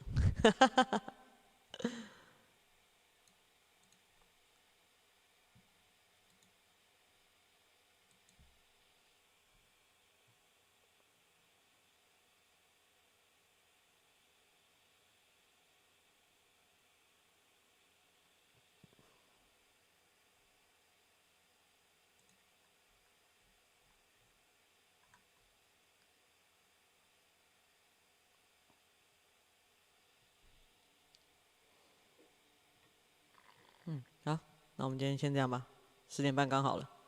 下播了，我要去补眠了，大家拜拜。我要去补眠啦。晚一点，下午没事我们再开。下午或晚上我没事我再开好了。就这样了，我补眠去了，大家拜拜，辛苦了。